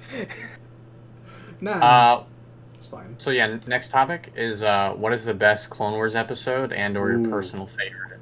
Shit. Perfect. I haven't seen much of Clone Wars. Oh. That's right. I keep forgetting that. I know there's one person here who hadn't seen it. Bring him up. Yeah, I'm a fake fan. I've only seen like 2 episodes of Clone Wars. I know what happens in it, but I haven't actually seen it. Okay, Roast. do I'm you have gonna Disney roast you on Plus? your ass, dude. I don't have Disney Plus. Are you against pirating? I am against pirate. Actually, no. If it's against a really big company, or I think it's Disney? a shitty company, then I think pirating's cool. Well, boyo, you're in luck. All right. Hey, let's not do it on Daddy Jeff's turf. He might try to report us. Oh yeah. So would you prefer us to That be was the joke, Disney, by the way. light on just so Yes, spoilers? we're then? joking. Yes, for legal reasons, we're going to imply that this is a joke. Don't you know that Jeff Bezos actually has implants in his brain to allow him to see every Twitch stream at once? Yes, I He's like that robot from that one episode of Clone Wars that He's He's Karma has. I literally know that Lobot one. from Russo. Empire. So Korma, you'd want us to be light on spoilers then? So or does No, it not matter? go all out with the spoilers. I literally know what happens. By the way, I got spoilers that at the end, Anakin is actually Darth Vader. Whoa. No comment. What? No comment. Oh, Mortis, by the way, yes, I have seen the original 2003 Clone Wars. Yeah. I think it Yeah, slaps. I actually rewatched it recently. I have seen man. that. It's good. It's so really fucking exhausting to watch in one sitting, though. There's so much. Do you know if it's still canon? It's not. Of course, it's not. No, I don't think it's. It's super contradictory to. But to certain anything aspects canon. of it could certainly be canon. No, like the capturing of Palpatine, that's all canon. But like the whole General Grievous slaughtering everyone probably isn't canon. Yeah. The way they did ARC Troopers is not canon. The way they did Clone Troopers before Clone Wars, none of it is canon, right? Because in the, for example, the Every clone classic is Battlefront, Doom guy. it goes, they pretty much knew that Order 66 was going to happen, and that gave them all sorts of psychological trauma. Whereas in modern Star Wars, they had no idea. It was the inhibitor chips, and that's something I see people arguing about, right? Oh, the dumb inhibitor chips. But if you ask me, they're two different kinds of drama, and both of them work. On the one hand, you have these soldiers who become attached to these generals who they know they have to kill. On the other hand, it's these soldiers who become attached to these generals that they don't know that they have to kill, and then they're forced to. Weren't people complaining that like these soldiers killing their Jedi didn't make a whole lot of sense? And then when the TV show gave a reason for it, then they started complaining about that. I'm like, dude, what? What was the I mean, are question? you never going to be satisfied? No, they aren't. That's kind of the point. That's how they make content, some of these people. Oh, the question was favorite Clone Wars Yeah, episode. so we've been talking about Clone Wars. We're not answering Yeah. the question, so let's actually maybe Add get it to around the it. counter of. What are we talking about? Okay. The one Clone Wars episode that I did see that really did want me to watch more of the show, that there was this episode of these clones basically in tryouts, and I was Clone told Cadet. that there Oh, were yeah, actually yeah. multiple One of the best episodes episodes. following those clones. You mean Yeah. Clone Cadet? Domino Squad is such Domino an interesting Squad. story. Yeah. Because I know in the episode they kept on failing whatever their weird tryouts were. Yeah. I remember when I was younger going to school and people would be talking about, just Star Wars and Clone Wars, and I'm like, they're clones. Really? I never Why had are you that. guys Nobody ever talking talks- about your Nobody in my favorite school ever clone? talks about Star Wars. It sucks. Aren't they all the same? And they'll be like, I'm Rex, look at me, I have 2 guns. And I'm like, holy shit. What a You're revelation! the clone of the same guy, and you have 2 guns. A whole 2. I'm Cody, Alright. I also have 2 guns. All right. Well, I'm gonna push this forward. Let's I could get this back on Favorite Clone topic. Wars So episode? my I'm My gonna f- go last, but I'm gonna let after. Well, so you two go first, because I have yeah. opinions. Got it. All right. Well, mine is really straightforward. I could get more in depth if I looked at it, but I just finished rewatching it, and actually, I just finished it because like I watched up to season 4, and then I did it, and then so I binged the rest of the show last week. However, so I mean, I could probably go back and be analytical about it later, but right off the bat, just after watching it, my favorite episode probably has to be Rookies. I don't know why. Yep. I just like Yeah. Rookies a lot. That's a really popular one. It's Yeah. like the best episode of season 1, other than maybe one of the Ryloth episodes. So that's not. If I were to give a second favorite episode, probably the finale. That's also probably a non-controversial opinion, pretty easy. But I mean, Right. everything came together, and I loved it. So I mean, shoot me. Those are my 2 favorite episodes. So All right, Parks. What about you? Favorite episode. I'm kind of also non-controversially definitely the finale for the entire series, because I mean it's like, for me, the greatest accomplishment of that is converging essentially 12 years of story into like the whole Siege of Mandalore, and especially right into that final episode, up to those 2 scenes at the end, which to me are just like a perfect reflection on the entire show. Yeah. And the entire conflict, and I absolutely love the visual of Darth Vader just standing there with a blue lightsaber. That every was time just art. That was just a painting that they animated, honestly. Oh, for sure.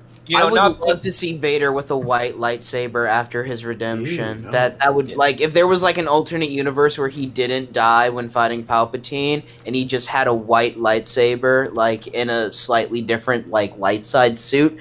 That would be so cool. Yeah. Because I feel like they failed to incorporate the white lightsaber very well in the Star Wars universe, and I feel like the first time Kylo we really having saw a it was Ahsoka. Yeah, I mean, they're getting there. You'll start to see it more often. It's because a not very white often lightsaber is supposed to be a purified red lightsaber crystal. that just went red, and I feel like it really could represent a lot of character arcs really well, and it feels really weird that Ahsoka was the first one to have one. And I get the whole "I am no Jedi" thing, but like I don't know, I feel like storytelling wise, it could have worked a lot better on some other. Okay, look, I love those episodes, but they just stole that line from Lord of the Rings, and you know it. I mean, I think the reason why people like the last episode so much of the Clone Wars is because the action. I mean, yeah, damn. I mean, it is not. I mean, you would think not butchering the ending to your series would be a not hard thing to do, but I mean, look at all the series that like end on a cliffhanger or absolutely just butcher their ending, and then you look back at the Clone Wars, like that was a satisfying ending. It was a very satisfying ending, and so I mean, hats off. I think if the final 4 episodes were turned into a film, we might have something legit better than Empire Strikes Back. I mean, honestly, there's literally nothing wrong with that arc. Yeah. No. No. Okay, so here's my thing. Hang on, I have a part 2 answer. You do? I say that's probably. I feel that's the best episode, and that's like not a very interesting answer because it's like everyone would say the finale. So my more interesting favorite is season 4 Bounty with Asajj Ventress. On when they're underground on the train. Dude, I love that entire set piece. I love how many one-shots are in it. I love the entire crew of bounty hunters, the music. And that episode just completely flips Ventress's character for me in like a really incredible way. So, that episode, very soft spot in my heart. So that's my answer. Okay, actually, I need to like go to Disney Plus right now, so I'm gonna go ahead and do that. Gotta shout out the name. Well, it's fine because I'm game capturing, so that's still on. Oh wait, no! Don't play the episode. I don't need to get copyright struck. No. So my favorite episode is actually, it's in the final arc, but it's not Victory and Death. It's actually the episode before that. Shattered? Yeah. The Order 66 episode. I don't know, Order 66 has always fascinated me, that before, during, and after, because it so well mirrors, like, every single authoritarian revolution in history.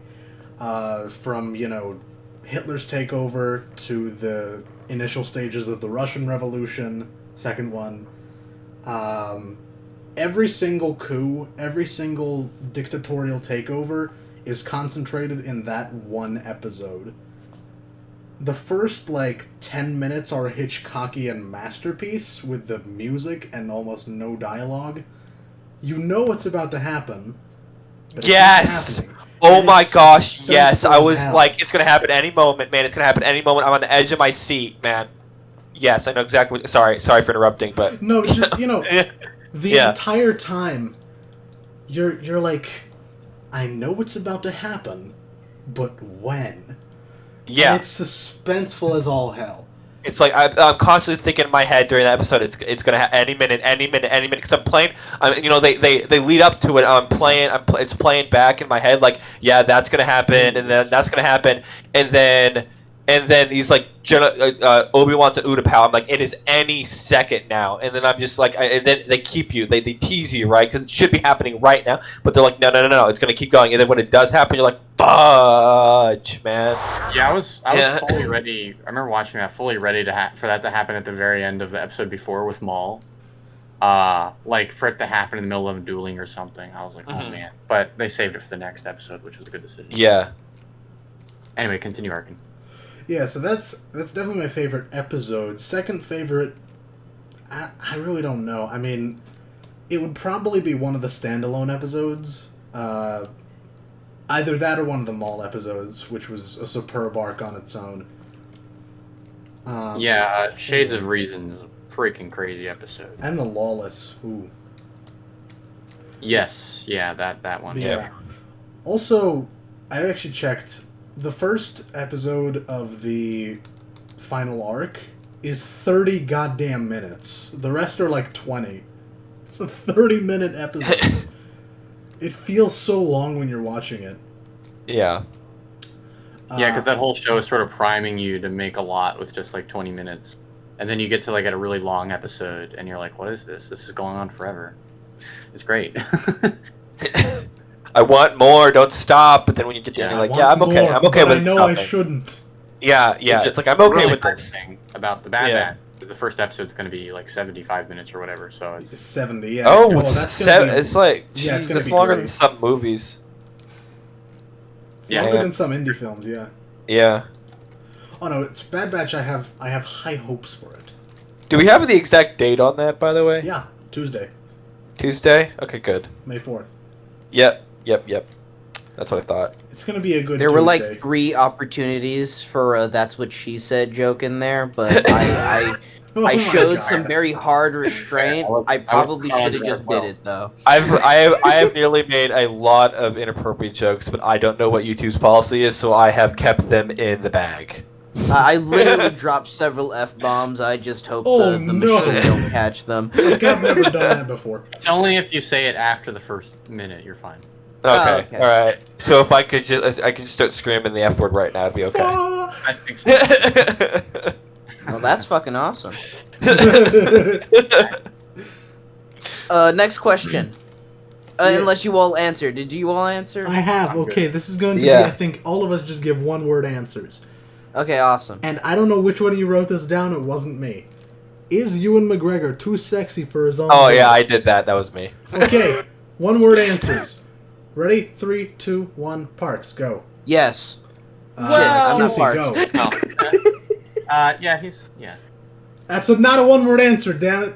I said yeah, come on, it's Good enough. You can condense down to one word. Okay, Yes. QC, your answer. Yes. Nickel, your answer. No, Gun to he's your not head. sexy Answer the enough. damn question.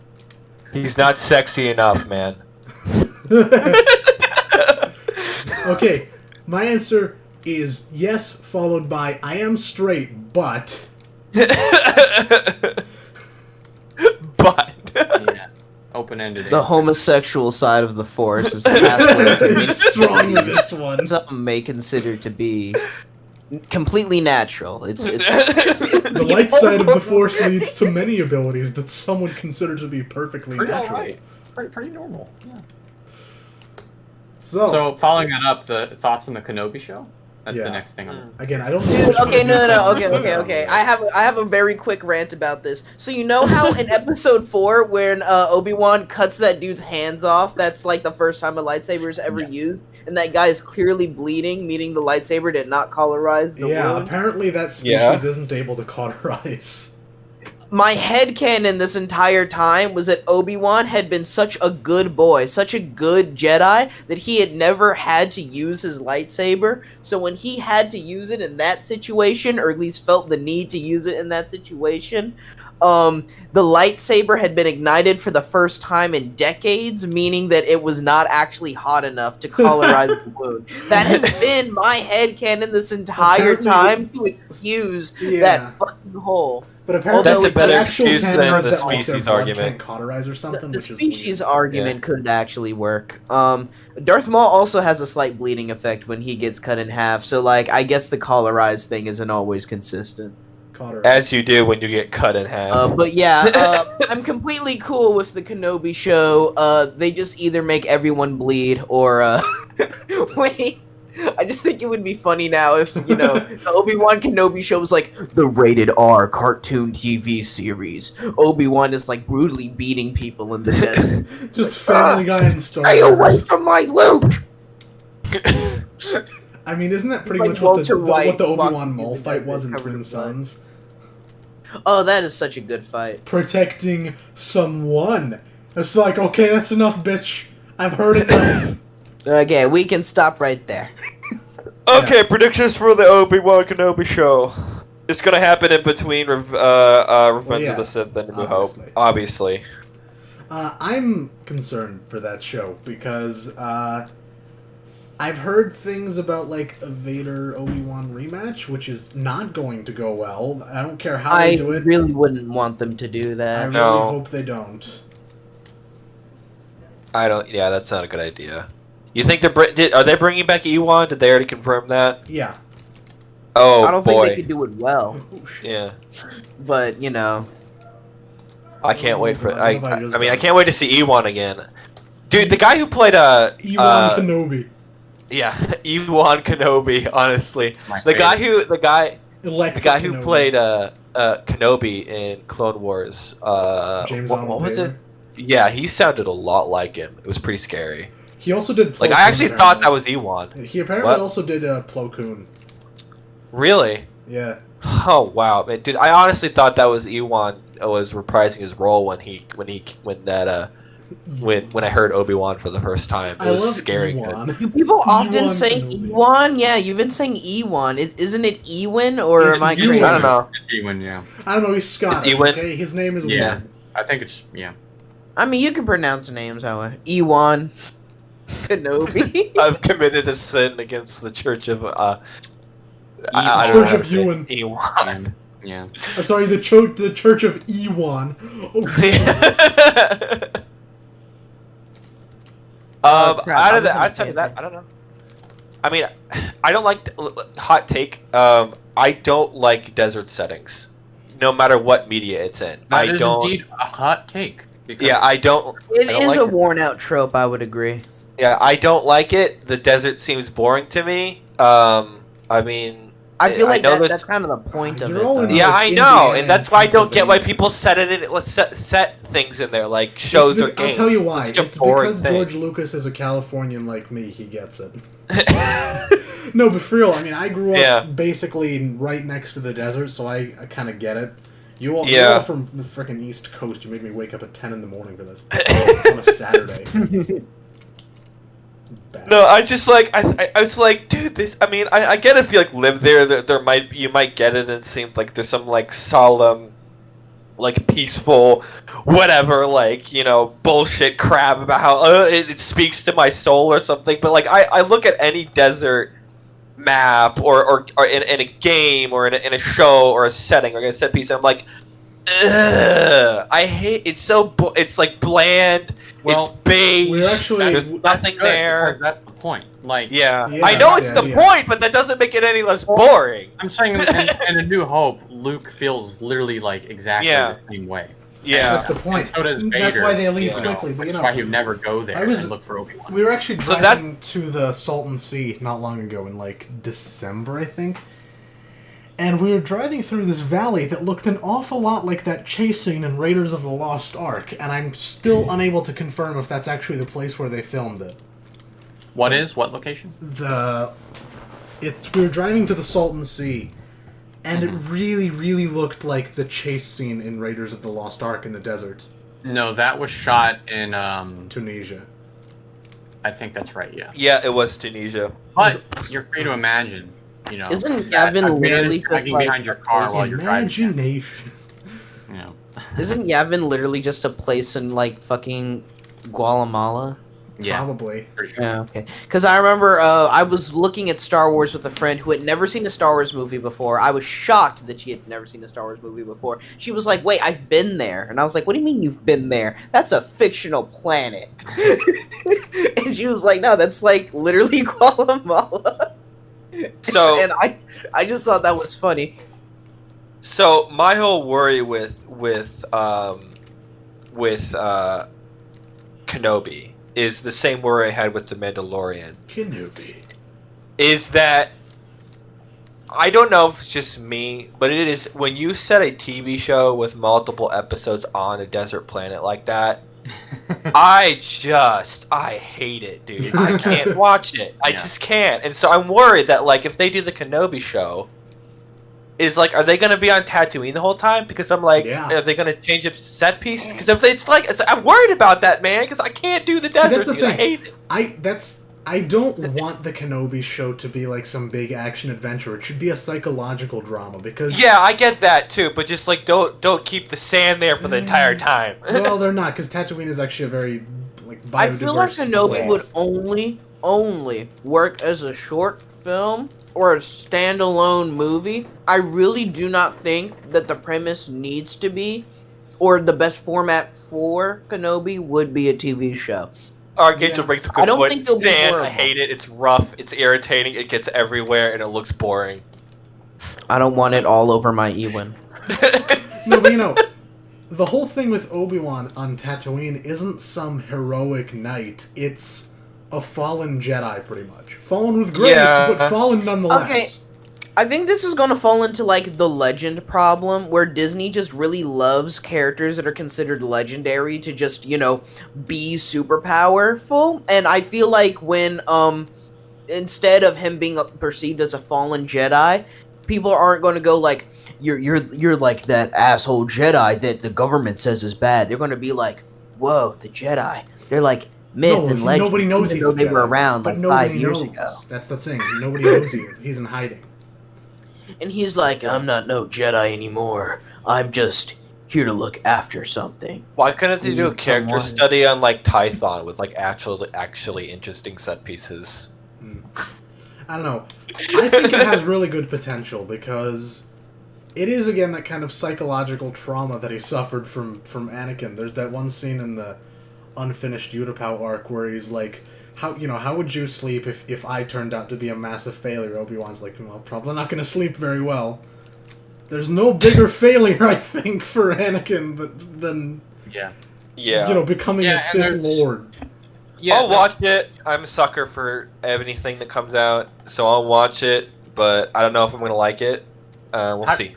How do you guys feel about the aspect of Hayden Christensen being in the show, being Darth Vader? I'm Because concerned. it's Did Christensen confirmed get that they're arrested or going to something? No, you're thinking of Jake Lloyd. Oh yeah, the little He kid. has Yeah. massive psychological issues. Yeah, I feel bad for that kid. I feel really bad for him. We destroyed his life, not we. Yeah. That's like part of the reason I hate the Star Wars fandom 90% of the time. Please go. You're making your video. It's Can you actually get a little not bringing teaser? it up Are they a gonna single talk about time that? in the video, so I have to do it here. Yeah. You should totally talk about that if you weren't already going to. I'm kind of trying to work it in somehow, but for the most part, it's not about that. It's a sad story. I think it really does epitomize what the Star Wars community can do at its worst, honestly. What was ArTorr's question again? Yeah, what we're talking How about. do you feel about? I was waiting for someone to finish responding, and then I forgot what my response was. I was gonna say, how do you feel about Hayden Christensen being in the show as Darth Vader? I'm worried about really flashback concerned. scenes. Especially since it's all but confirmed that he and Obi-Wan are going to be fighting. Because I That know really that concerns me. they're going to inevitably do flashback scenes, or they're going to bring up information that happened in Clone Wars, and I know that they really, really fucking suck at communicating with each other when it comes to continuity sometimes, and I'm really worried that they're going to have a flashback scene that either already happened in Clone Wars, so they're going to end up retconning a little bit of Clone Wars, contradicting a little bit of Clone Wars, or defeating the purpose of Clone Wars as a show if they decide to do what I think they're going to do using Hayden Christensen. I don't think a rematch is necessary. I feel like they could do it well, but I feel like they're probably not going to. I don't think they can because it takes away all of the significance of the New Hope fight. Yeah.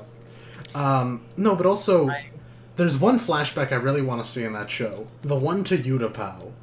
The one, with that conversation at night. That would be a really good flashback. That I could see them adapting well. What was that again? It's lost on me. It's from an unreleased Clone Wars episode where Anakin and Obi-Wan go to Utapau to investigate something. Okay. And they're hiding out. They're going to sleep, and they're talking about Ahsoka's decision to leave. And Anakin tells Obi-Wan, like, he's trying to get Obi-Wan to forget about it, but Anakin's saying, well, how would you feel if I turned out to be a massive failure? How would you sleep if I turned out to be a massive failure? And Obi-Wan goes like, probably not very well, but that's never gonna happen. I just had a really stupid idea. You Yeah. remember that guy in episode 2 that was trying to sell Obi-Wan death sticks? Yes! Now, yes! hear me out. Hear me out. That guy's name is Jesse, and Obi-Wan needs some money, and he shaves his Oh. head. No, his name is Sleaze Bagana. That's right, breaking death sticks. Stop! That's gonna be I'd watch the that. new I'd pay for spin-off. Disney would never. Disney doesn't have the balls to do it. I would watch They it. don't have, they don't have the Death- balls to create the perfect Star Wars spin-off. Get David Filoni in charge. He might do it. He might do it. Egg one. Egg one. I find it interesting how often, and I've said this as well. People suppose that the Obi-Wan show will have flashbacks because, as a storytelling device, flashbacks have only really been used in Star Wars, like in The Last Jedi and a little bit in Rise of Skywalker. It's not very common. Like the Yeah. story is always sort of moving forward.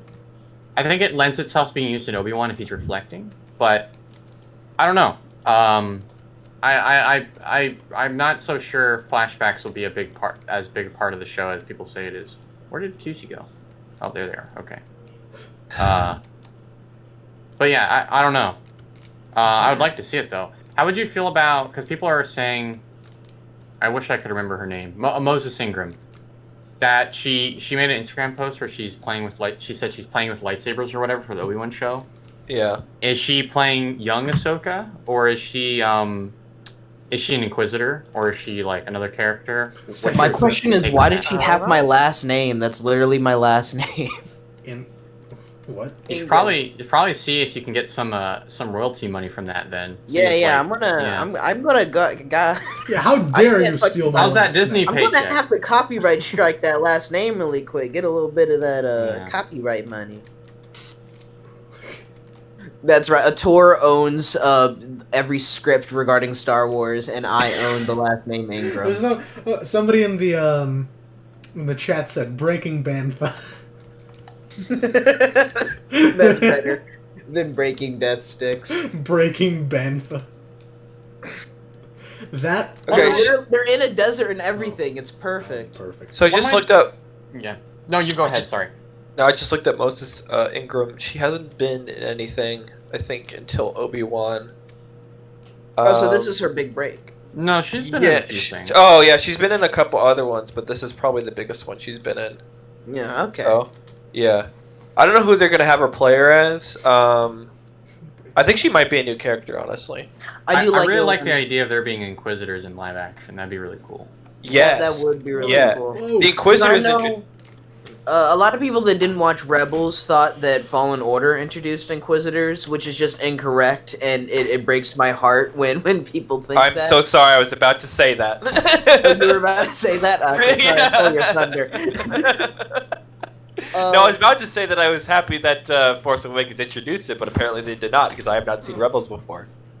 So, oh yeah, Rebels introduced. Yeah. fucking- well, that whole concept is interesting because like the rule of two, right? Oh, you were about yeah. to say, oh, I just realized that you were saying that you were about to say that Fallen Order Yeah. introduced. Yeah. Inquisitors. Yeah, And, I don't know. correct.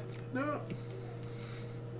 Although chronologically, Fallen Order does happen before Rebels, A long so Right. before I Rebels. guess technically speaking, you could say Fallen Order. So lore-wise- introduced first. Lore-wise, how do you square the Inquisitors given that there's the rule of two? Do they just not use the Force, or no? They do, don't they? They're not considered Sith And technically. also, Palpatine kind of just abandoned the rule of two. That's yeah. That is also true. Mhm. Well, no, There can only not be- completely. He still holds to the rule of two. Vaguely, Uh, but he only bends the holds rules. it when it's convenient for him. He plays Well, no, I fast think and what- loose. How do you mean? Like, what example? Well, the Inquisitors, and they're full-blown Sith. They may not be called that, but they are. They Well, have they're the not. yellow eyes and They everything. they use the dark side, but they're not Sith. A Sith and a dark side are not necessarily the same thing. Like They're institutionalized dark side users into the Empire. I would Like, pretty they're much consider that a members- Sith. I was gonna say, they're members Yeah, of the that's what I was saying military earlier. that use the dark side. They're not necessarily Sith though. It's a strange technicality, but it's the only way to allow that to really. No, sort of but I mean, it just happen. if they're officially part of the Empire and officially a dark side user who is under the control of the Empire, who serves the Empire, would that not be a Sith? Empire has nothing to do with being a Sith. I know, You can be a but- Sith and not work for the Empire. I'd say, but the goals of a Sith and the goals of an Inquisitor are completely different. Like a Sith is If Oh, in- Jesus. trying to get as much power as If anything, possible. I feel like Inquisitors would be closer to being labeled a Ryro, right? That's what you call a Sith without a master. That's probably correct. Yeah. And Okay. I mean, yeah, and for them, like, their only purpose is to hunt down Jedi. Yeah. So they're Right. kind of also treated expendably. So I don't know. Maybe there is a slight sort of complication. I with the think rule you of have two to there, get but- really technical with that. I can't Yeah, believe yeah. George stole Yeah. more samurai stuff again. Sith without a master called Ryro, and Yeah. samurai shit. Samurai without a master is a Ronin. I totally forgive someone if they called the sisters a Sith, because I mean, by all intents and purposes, outside Yeah. of technicalities, they are. Yeah, they got So- a red lightsaber. They use the dark side Yeah. at that point. Yeah. They have to. I mean, the only thing that doesn't make them is like retcons of lore and all that, which I imagine are there, but I don't know. Just don't know where. So anyway, what topic are we on? We were talking about We're the still Kenobi- stealing my Kenobi. counter. Anyone has any thoughts? Do we want to move on to the next question, or Probably. There's not much to talk about with Kenobi. I mean, desert planet, Yeah, I mean, Tatooine. We don't really know much about speculate, it. We can talk about our worries. We can talk about what we want, but like we can't really give anything substantial until we have episodes to talk about. Yeah. Yeah. So if we're moving on to the next topic, then, are we going to be wrapping this up soon, or is this like? Honestly, I think that might be a If, good if you idea. if you need to go, then like Well, yeah, he- we Okay. should. he does. We Well, I should just meant in the Yeah. interest of keeping probably it tight. speed through the Yeah. questions. No, This- I think there was- actually, I think it may be because we are not even halfway through the list. There is like 15 topics Oh, yeah. here. We are one, two. I three, think we can speed up. We can speed up, or we can skip ones that we don't think are relevant. We could schedule a new stream for Yeah, next that's week. kind of what I'm thinking. We're at the perfect point to just do one more and then cut it off at the halfway point. We can and schedule then- a new date for it. Yeah, and then do one like the next week or the week after. Because this is Alright. fun. I love this. This is a Yeah, good this- closing topic. This is fun. Then probably for this. Yeah. So one. yeah, let's do Um, the closing topic. It's going to be all the right, tough last one that question. Connor So, suggested. what's a time Star Wars was there for you or helped you through something rough? That's the thing you added. I'll let you go first. Okay. I'll say probably the first example that comes to mind would have been last year. I was transferring to a college in Florida. I'm from Pennsylvania, so I wanted to go really far away from home, and I saw it as an opportunity to build career opportunities closer to my industry. I study film and stuff like that, and I figured Florida was a really great environment for like a lot of businesses and advertising companies and observing the Florida man for and ideas. really getting the inspiration from the Florida man and just learning to get good at picking up a camera and filming crazy shit when it happens. Especially when a person gets fucking bitten by a crocodile.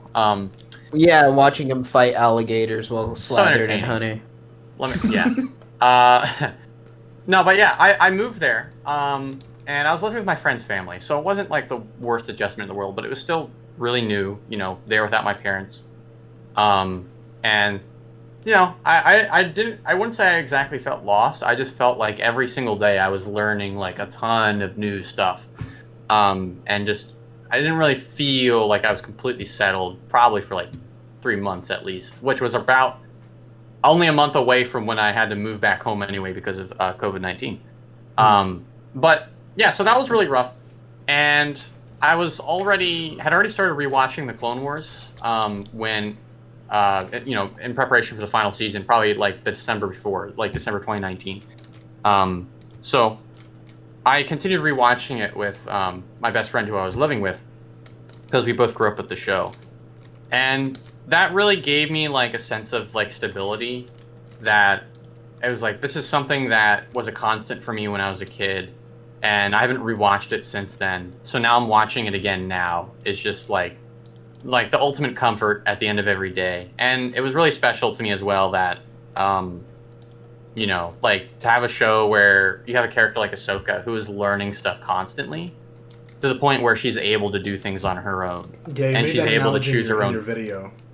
What'd you say? You made that analogy in your video, which was really interesting. I never thought of it that way before. Yeah, and she does a lot of she learns to do a lot of things on her own and make her own path and a lot of that stuff. And that that really inspired me when I was watching it, because it just reminded me that like, I can handle a lot more things on my own than I think, and that when I was down there, maybe wondering if I made the right decision or if I should go back home or if I can do this without my parents, like Ahsoka did it, so can I.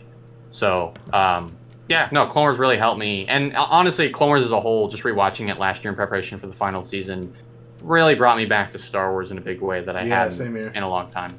So, yeah, that's probably my story. That's a very wholesome way to end. But yeah, I was just rewatching through the Clone Wars last few weeks for the video. I'm the youngest person here by far.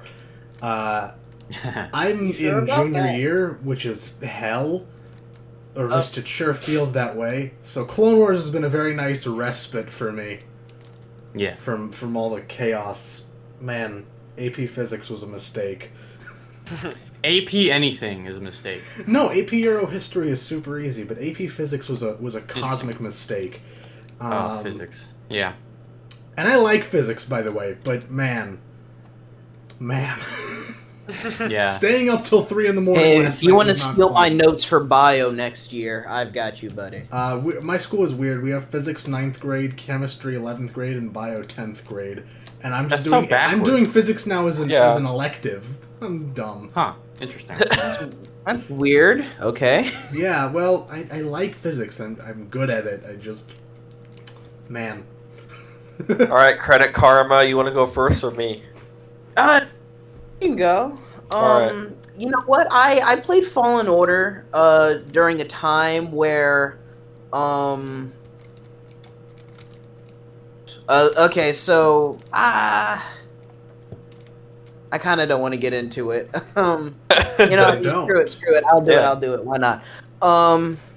My dad tried to reintroduce himself into my life somewhat recently, and during the time, and it brought back bad memories, and I don't know. It was interesting going through that myself while Cal was also going through bad memories and traumatic experiences, and it was interesting that he managed to get over that and just realize that it's just kind of part of him and he just lives with it.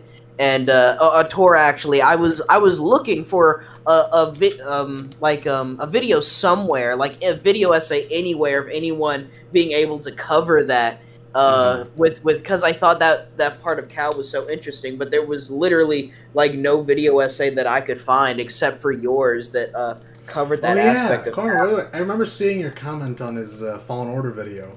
Yeah. Hey, it's that dude I know. Is that guy?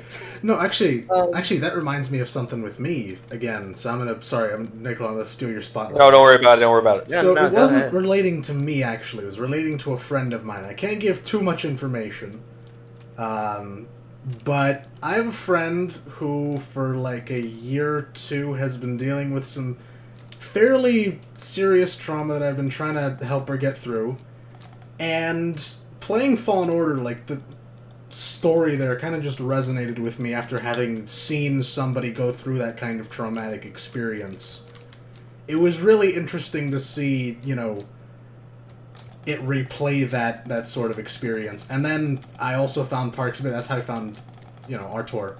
I found that video. and it was really interesting. It resonated with me a lot. So that would be another story, kind of not with me, but with a person I know. And stuff like that really does replay in your head sometimes. What you could have done, what you should have done, what you sometimes what you wish you could have done that you weren't actually capable of, and it's and you blame weird. yourself for a lot more things than you should sometimes too. Yeah. And it was cool seeing Cal do that. Also, I love the actor who plays him. I forget his gosh darn name. Yes, Cameron Monaghan. He plays. He also played the Joker, I think. Yes, he played. You can't call him the Joker. What? They don't have the rights to the Joker. They couldn't call him that. He was allowed to wear purple, but he wasn't allowed to be called Joker. Yeah, it's true. Wow. They didn't have the rights to Joker. That's Bruh. why they never refer him to that in the show. The closest they ever get to referring to him as Joker is Jay. Mr. J. Really? Yes. Damn. Lovely. I can send you some videos on it if you're Well, sounds curious about interesting. learning more. Nah, All it is right. a show. So here's my sob story. So I've gotten out of college probably within the past year. I landed myself a job, and I was bright-eyed, bushy-tailed. I was ready to get into all that. I had a really, really, really rough job. A job that I don't want to get into because, quite frankly, I don't even think it would be good to even say it on here. But it is a job that I would not recommend to anyone. Oh yeah, and I know what you're talking about. Jesus. Yeah, that was something I really needed to get out of, and I ended up doing, and I'm happy I did. However, that leaves me with a degree that's really only good for that, not realizing it, unless you go and get your master's. Mm-hmm. And so I'm out of college with a degree that's basically worth nothing. And so I am basically trying to find my life right now. And my gosh, has it been a good thing getting back, at least, having Star Wars there. It's always been there. And when I'm really, worrying about things and, wondering, when I have flashbacks to all that, or if I have... I don't know what I'm doing. I can pop open SWTOR, or I can watch a Clone Wars episode, and I can I can keep my mind off it right now while I figure my way forward. So, I mean, that's my story. It's like that plow horse that's always there, always reliable. It absolutely it is. That horrible analogy that they made in that one Family Guy episode. Mm-hmm. I gotta say, that's the thing about SWTOR that I've always really appreciated. Is like, there's no other game. Star Wars game particularly that has such great has lended such a great feeling of escapism to that universe. Yeah, because that game is honestly loaded with planets. That's on classic Battlefront with me, 2005 Battlefront. Oh, surely. I mean, just for the nostalgia alone. Yeah, replayability is gargantuan. I mean, I haven't even gotten close to beating that entire thing. I love that game, and I mean that game has been a godsend in these trying times. So I mean that's honestly. Yeah. The worst part is I know exactly what you're talking about. Yeah, don't say it. I won't, but man. Yeah. That's exactly. I won't because it's gonna get me demonetized. Yeah, it will get you demonetized, and quite frankly, I want to keep it on the down low for the rest of my life. Yeah, probably. Yeah. So. That's not a fun There's job. been our part 1 of 2 of the greatest Star Wars conversation known to mankind completed. Yeah, so like I'm gonna and actually hold on. Let me go get a CreditQuarma. pencil, like a good professional person. I'm gonna go get a pencil and mark off where we left off. I'm gonna forget this in 3 hours. So we ended off right. YouTube channel is CreditQuarma. I have great videos such as why do Star Wars fans want to put Duel of the Fates over everything? An actually good video. I would Armstrong recommend. is an idiot. None of them are scripted because I am too busy in school to script them. Once I do start scripting videos, your jaw will be dislocated. You're going to have to spend so much money to relocate your jaw. Just to watch your videos. I'm saying. Well, now you say Or that, suffer- I don't want to suffer watch the your consequences. videos, but, No, trust me. You'll like it because you could. Like, okay. I try to jaw for your insight. That's the trade-off. Yes. I get your a knowledge. jaw for You get my jaw. knowledge. Yeah. Soul for a soul. A soul for blood for the blood god. Nice. Skulls I'm for at the 42 skull subs god. now. That's literally the meaning of the life and universe. Yeah, you can stop right there. I actually decided after I saw your Armstrong video, I decided to put your channel in the recommended channels page. Oh, that's awesome. I'm gonna put ArTorr as soon as I finish this stream. Thank you. You don't have Even to. though most of my viewers probably already know you. Yeah. Yeah. I guess I'll go next. Yeah. Thanks for watching, everybody. If you want to watch me further, I have a YouTube channel called ArTorr. That's with 2 R's. I have linked it at in the end. description already, but I'm gonna do it again. Hold on, I gotta take out this. Like and subscribe my non-existent videos. Hold on, You can I also gotta follow me on alt-tab. Twitter I'm at probably gonna Parkes have to- Harman. Okay. And I know everyone here through my Discord, the Where's Artorium. We talk about Star Wars every week, so on the daily. So if that sounds like a fun time to you, and we talk about other things, we talk about video games, movies, all kinds Also, of all stuff. 4 of us are in there, so. Yeah, exactly. And there's so there's CreditQuarma, so go watch those 2, or I will find you and steal your eyeballs. what he said. So yeah, if you want to join the Discord, there's a link below on my channel. Just scroll down, there's a big button for a free invite to the server. And if you're Arkin, not you wanna watching, if plug you're watching Discord? through Arkin or Quarma's video, then you can go to twitch.tv/Sator, scroll down, and then join the Discord from there. And hit follow Yes, while you're indeed. there. I don't stream very often. Last time your stream was after your Cyberpunk video.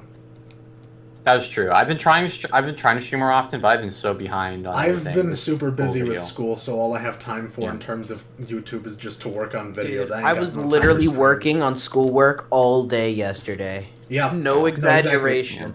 Precisely. I ended at 2 in the morning and forced myself to go to bed without having worked on the script at all for this. Wait, is the stream for cut you yet? people? I've done all this for you people. So yeah, So we doing this next, trying to do this next Saturday? next Saturday or some point in the next couple weeks. Yeah, that'll And it's sound perfect good. because one of the discussions there is going to be Bad Batch. So Oh gonna be boy, great. so we gotta watch the premiere. yeah, it's Yeah, going to be a that's great gonna be a time. requirement. But QC, you got to actually. you gotta watch the Clone Wars. Oh yeah, I'm going to watch the Clone Wars. No, also watch Bad Batch. I mean, Yeah. don't Well, doesn't he have to I mean, watch I the could Clone also Wars to probably watch finish Bad Batch? you just need to watch Yes, the Bad you do. Batch arc, really. Yeah. Yeah. Oh yeah, probably. I don't know if I'm going to have time. You have to watch the Star Wars cinematic universe. I don't even have Disney Plus. I'm a fake fan. Yo ho, yo ho. It's I always could an probably option. steal a It's few. always a joke option, Disney. Yep. Oh yeah. Yeah. We have joke option. Yeah. If Yeah, you yeah, guys yeah, know yeah. any joke That's serious. alternatives, that would be awesome. Bruh. Alternative jokes. Yeah. All right. All right. As soon as we cut the stream, we can talk about whatever we want.